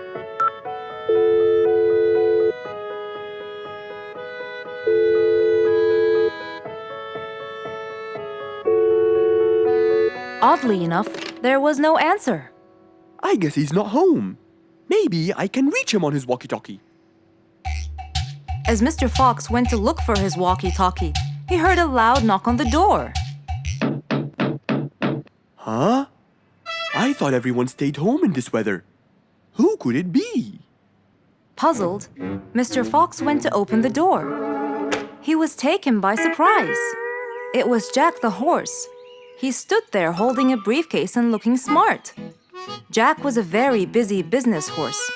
He was always rushing to keep a tight schedule. But today, something seemed off. He looked like something was bothering him. Oh, Jack, what a nice surprise! It's been a long time since we met. How have you been? Come in. Thank you, Mr. Fox. But I don't want to waste any more time. I'm on a very tight schedule. Of course. Can I bring you... I don't have time. I just needed to talk to you urgently, Mr. Fox. Have a seat, please. And as you know, time is money. Wait. Hold on. First, tell me how you managed to get here in this bad weather. There's no time. I'm so busy, and I need your help with something important. All right, tell me what's the matter. Well, it all started last week. After long and weary negotiations, I won a bid for a gold mine located in the eastern part. Long story short, a gold mine obviously contains gold. But no matter how hard I looked, I found nothing but dirt. I was really frustrated. I was disappointed, and I knew that buying the mine was a mistake. What do you think, Mr. Fox? That's really strange. That mine is widely famous for its gold. I have an idea. We go there now and see what we can do. But wait here for a second. I need to bring something that will help us. Are you sure you don't want to drink anything? Yes, thank you, Mr. Fox. But please, hurry up. You know that time is money, and I can't waste any more time, I get it. Just give me 2 minutes. Too much, Mr. Fox. So, Mr. Fox went to his room to change his clothes, trying to be quick.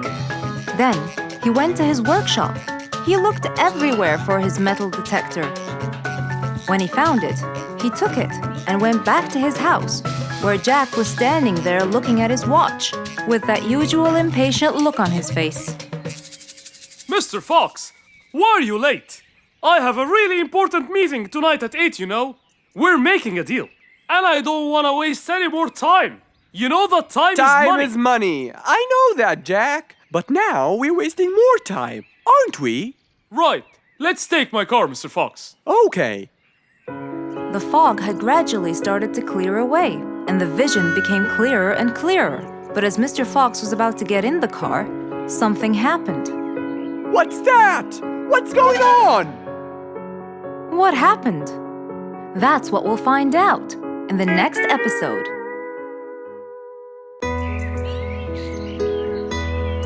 Just imagine if you woke up one day and all your food was gone.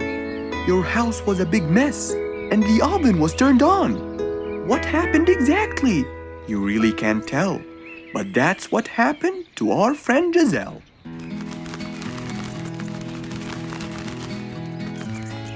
It was a lovely morning, just like all others. But when Giselle arrived, she was burdened with troubles.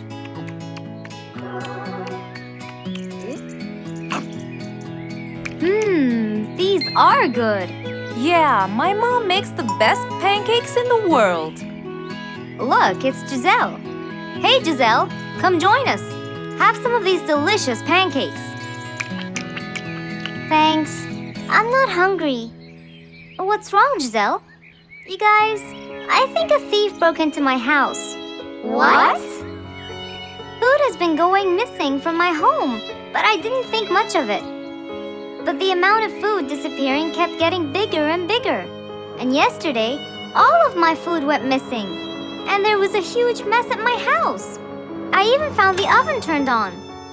My house could have burned to the ground. Oh, I'm so sorry to hear that. Are you okay? This sounds really dangerous. What if this happens to my house next? Calm down. Whatever it is, I'm sure we can deal with it. Giselle, let's go to your house and check it out. And so, they left for Giselle's house. They had no idea what would be waiting for them. Oh dear, what a mess. Did you not hear them at all? I heard noises, but by the time I got up, they were gone. Did they take anything else other than food? No, nothing else is missing. So how do you explain all this mess? Maybe they were trying to find their way in the dark. I think Bingo's right. They didn't want to turn the lights on so no one would see them. Yes, but there are more important things. A thief had been here last night, and I don't think Giselle had time to worry about all the dishes. You're right. These are not mine. I didn't use these. That means that whoever was here didn't just steal the food. They ate it all here. That would explain why the oven was on. They cooked. Okay, calm down. We'll figure out a plan to catch them. But first, let's clean everything up. They started cleaning the house, trying to help their poor friend out, while being so worried about what's going to happen next. Any idea how we're going to catch them? I have an idea. We'll have a neighborhood watch. You know, we'll stay up around the house so we can catch them as soon as they come near. Sounds great. Giselle, why don't you go and get some sleep? We'll take care of it. Thanks, guys. They all sat in anticipation, ready to jump on the thief without any hesitation. But hours passed by with no one in sight. They started to become very, very tired. Does anybody else feel a little bit sleepy? Yeah, and cold, and a little hungry.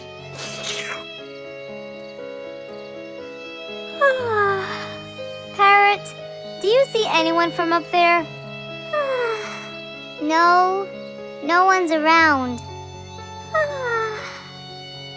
Guys, you can go home! I'll stay here for the rest of the night. I'm not tired.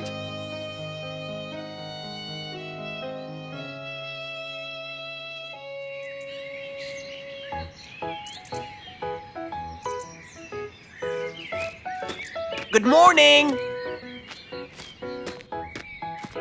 What happened after we left? Did you see them? I heard a noise from the bushes near the house, but no one was there. They must have seen me, got scared, and ran away. Wow, you must have looked so tough. How did you get them so scared? I'll teach you guys. First, you have to stand chin up, hands on your waist, and look so focused. Then, you walk back and forth in front of the house, so they wouldn't have a chance. Don't get distracted by anything, and most importantly, carry a weapon.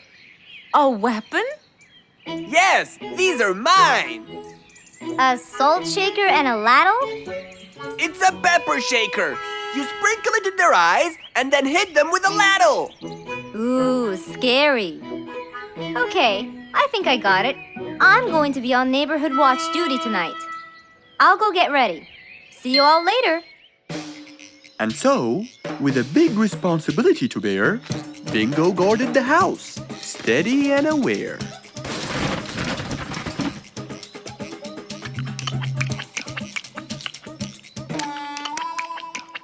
Zebra, what are you doing? What? Where am I? Giselle's house. What is that noise? Did you catch him? Yes, it's Zebra. He's been sleepwalking and eating all your food. Oh no! Giselle, I'm so sorry. I wasn't stealing your food. This happened before. I sleepwalk a lot. Don't be mad. I can't believe it's been you all along. That is so funny. You're not going to tell everyone about it, are you? If she doesn't, I will. I knew you couldn't scare a thief away with a ladle. You could! You know what? I'm just happy Giselle is safe. I'll just go home now. I need some sleep.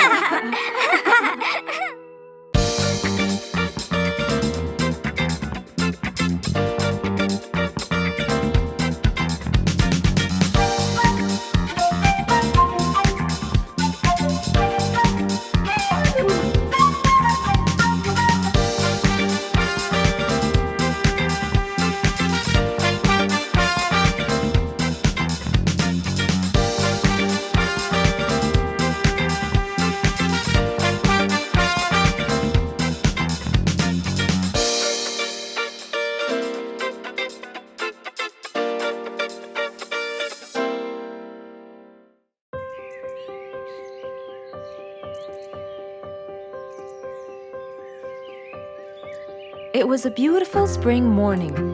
The sun was shining brightly. The sound of the birds woke Mr. Fox up.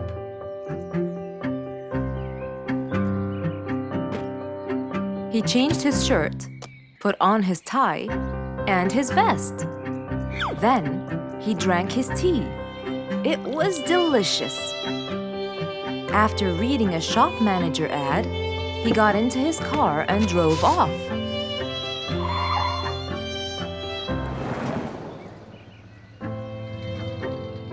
Meanwhile, little Bingo Monkey was riding his bike through the jungle.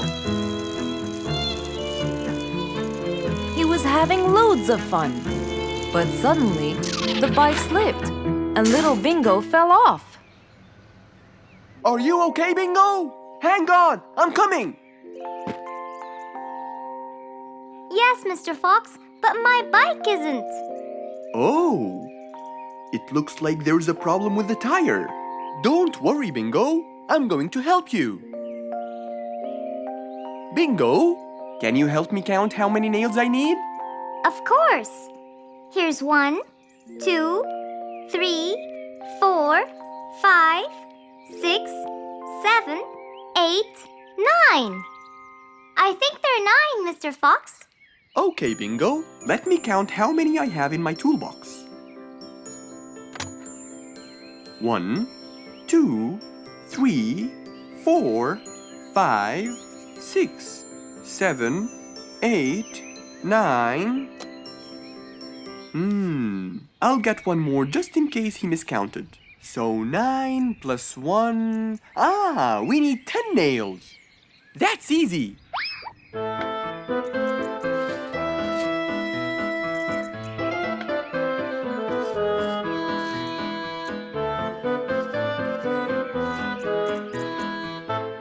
Okay, Bingo. It's all done. Thank you so much, Mr. Fox. You've helped me a lot. Come on, give it a go. So once again, little Bingo rode along happily. One nice spring night, Mr. Fox was sitting in his balcony, relaxing and drinking his favorite juice, when suddenly the phone rang.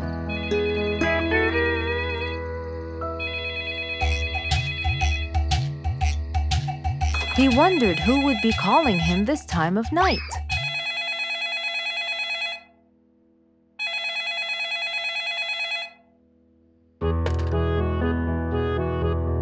Hello, who is it? Mr. Fox, it's Rorik. Your Majesty, how may I help you? Well, Mr. Fox, I'd like you to come to my house early in the morning to discuss something urgent. Of course, I'll be there. After he hung up the phone, Mr. Fox went to sleep. He was supposed to wake up early. He wouldn't want to miss his appointment with the king.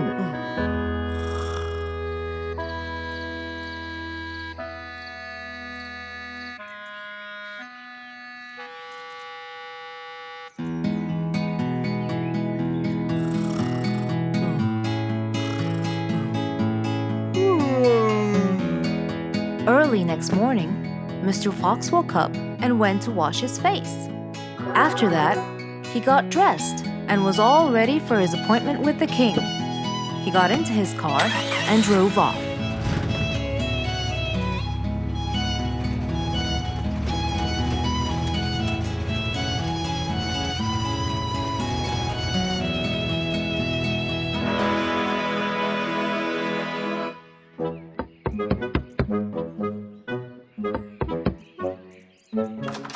Hello, Mr. Fox. One moment, please. Your Majesty, Mr. Fox has just arrived. May he come in? Of course. Let him in. Come in, Mr. Fox. His Majesty is waiting for you. Good morning, Your Majesty. Hope I'm not late. No. You're always on time. How are you, Mr. Fox? I'm fine. And how's our little Frisky? He's fine. A little mischief every now and then. You can never get him to stay in one place. But thanks to your bracelet, we can always find him. Saved us a lot of trouble. It's my pleasure. So tell me about this urgent matter. As you know, our jungle's population has been increasing lately. Indeed, our population has increased. Yes, but it's getting harder to summon them all to the meeting every time. That's why I called you, Mr. Fox. I need you to figure out a way for me to reach all the animals at the same time. Let me see. I need to think this through. That's okay, Mr. Fox. But please, don't take too much time. Don't you worry, Your Majesty. I will find a solution by tomorrow.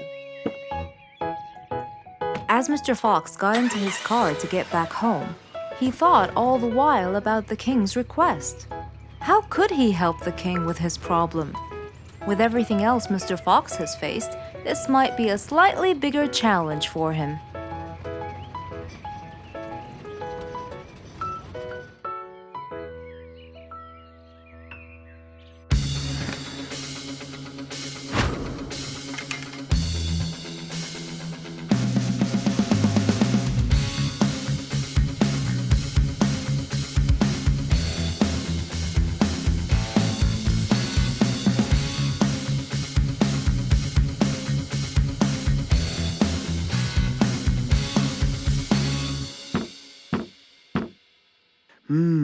This is more challenging than I thought.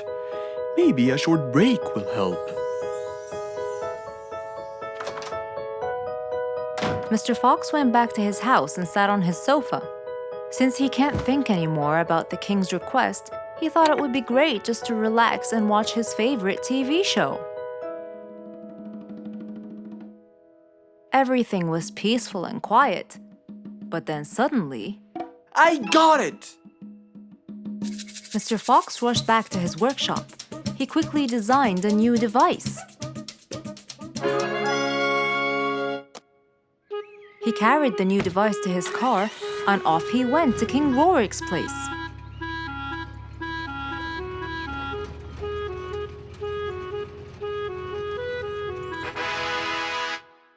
Mr. Fox, I thought you were coming tomorrow. Did you solve my problem? Yes, Your Majesty. This is a solution to your problem. That's great! But what's that, Mr. Fox? This is a megaphone. I made it specially for you. Every time you need to meet the animals, all you have to do is roar into it. Mr. Fox, you're a genius! But be careful. It's powerful. So make sure that no one is around you when you use it. Of course! I can't thank you enough, Mr. Fox. You're a great asset to all of us. It's my pleasure, Your Majesty.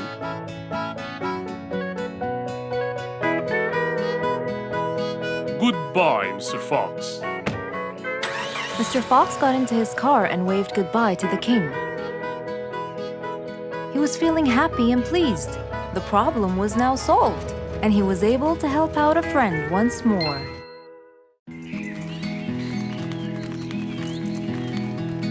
It was a beautiful sunny day. Feeling bright and early, Mrs. Sharpie was on her way to work.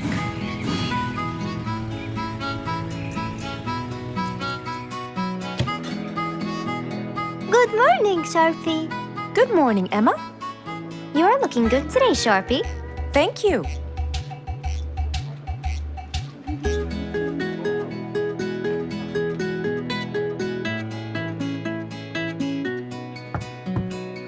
Come in.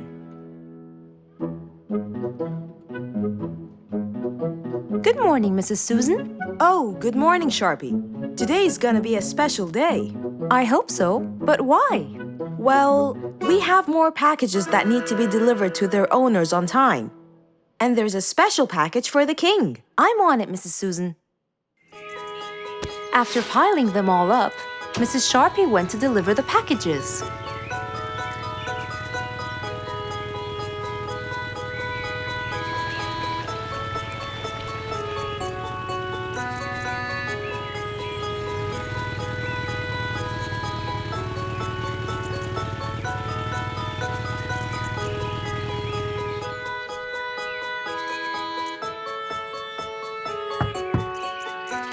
Here's your package. Thank you, Sharpie. Just in time. Looks like delivering the next one is gonna take some time. After safely delivering the package to Mr. Camel, Mrs. Sharpie took off to the opposite side of the jungle to deliver a package for Mrs. Deer.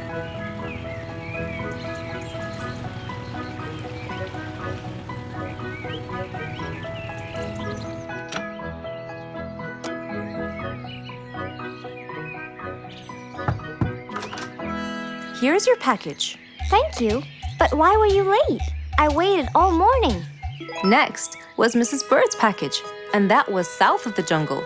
That was very tiring for Mrs. Sharpie.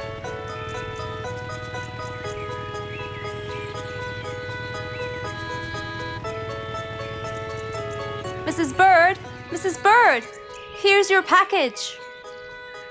I thought you weren't coming. Thanks anyway. Next was Spike the Dragon.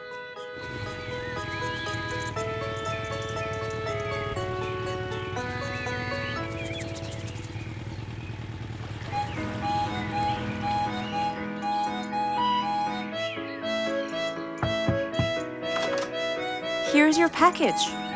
You know, I never thought you'd be late. Oh no! It's the last package I'm delivering today. I hope the king is not too upset that I'm late. Worried and a little scared, Mrs. Sharpie took off to deliver the last package. She was already late as it is. The last package was intended for the king, and after being all over the jungle, will she be able to make it in time? Here you go, Mr. Timber. This package is for the king. Thank you, Sharpie. But the king was worried and a bit upset. Why? Well, he had to wait all day for this package. You're not usually late, Sharpie. He was very upset. My sincerest apologies. I'll be more careful next time. Mrs. Sharpie was very tired and really upset. Having to deliver packages all over the jungle was no minor task. So, she decided to go to Mr. Fox and ask for his help. Oh, hello, Mrs. Sharpie. How have you been? I'm not good at all, Mr. Fox. You have to help me. What happened? I've got a lot of letters and packages, and I keep flying east and west all over the jungle. This won't do, Mr. Fox. I'm so tired. Oh, Mrs. Sharpie, you do look exhausted. Please, come in, and we'll figure this out together.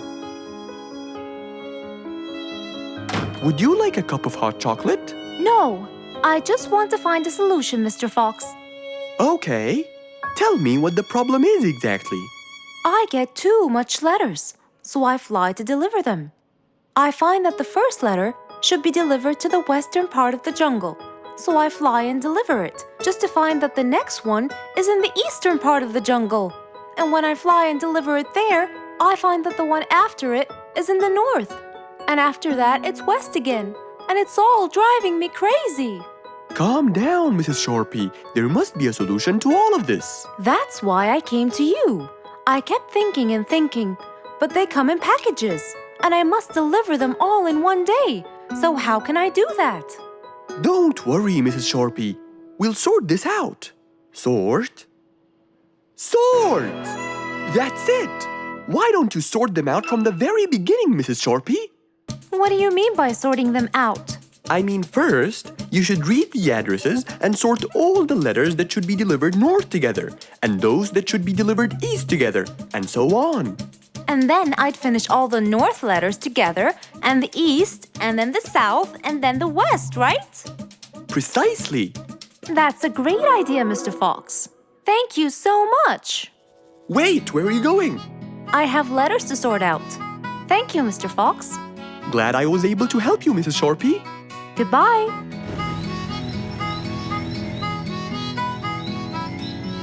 Happy with the solution she got, Mrs. Sharpie took off and looked forward to a new day with her new planned plot. It was a bright sunny day. Mr. Fox had had his breakfast and was now out doing his morning exercises. It was then when he saw Woody, who was passing by. Ah, Woody, how are you? Haven't seen you in a while. I really missed you. I'm fine, Mr. Fox. I really missed you. I hope you're doing great. Why does he look so sad? I hope nothing bad has happened. You look a bit down, Woody. Is everything all right? Are you okay? Oh, Mr. Fox, I really need your help with an urgent matter. Don't you worry, my friend. Big or small, every problem has a solution. I assure you, everything will be all right. Oh, I know, Mr. Fox. I can always count on you. Let's go inside. I'll get you something to drink, and then we can sit down and you can tell me all about your problem. Let's go. Woody followed Mr. Fox to his house. There, Mr. Fox prepared something special for Woody to help make him feel better.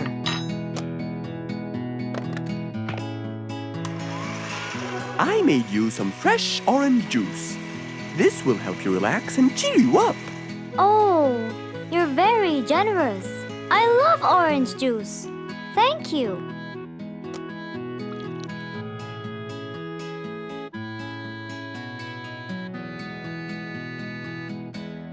Mr. Fox, I'm really sorry to bother you over and over again, but I had no choice. Oh, no worries, my friend.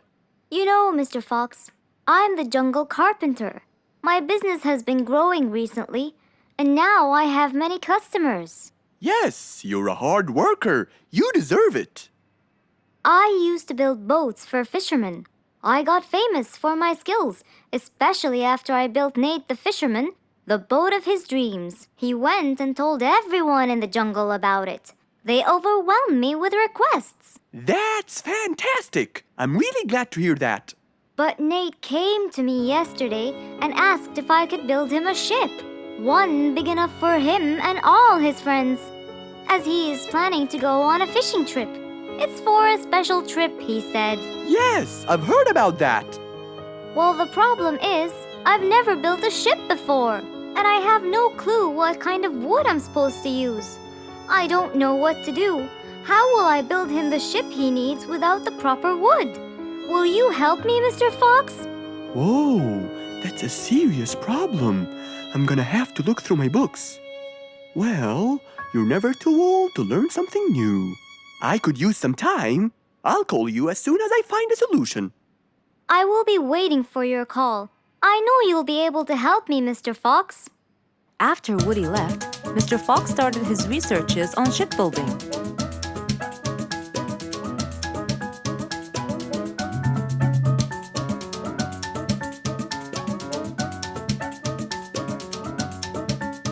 After hours and hours of hard work, he finally got it. Yes, I've got it!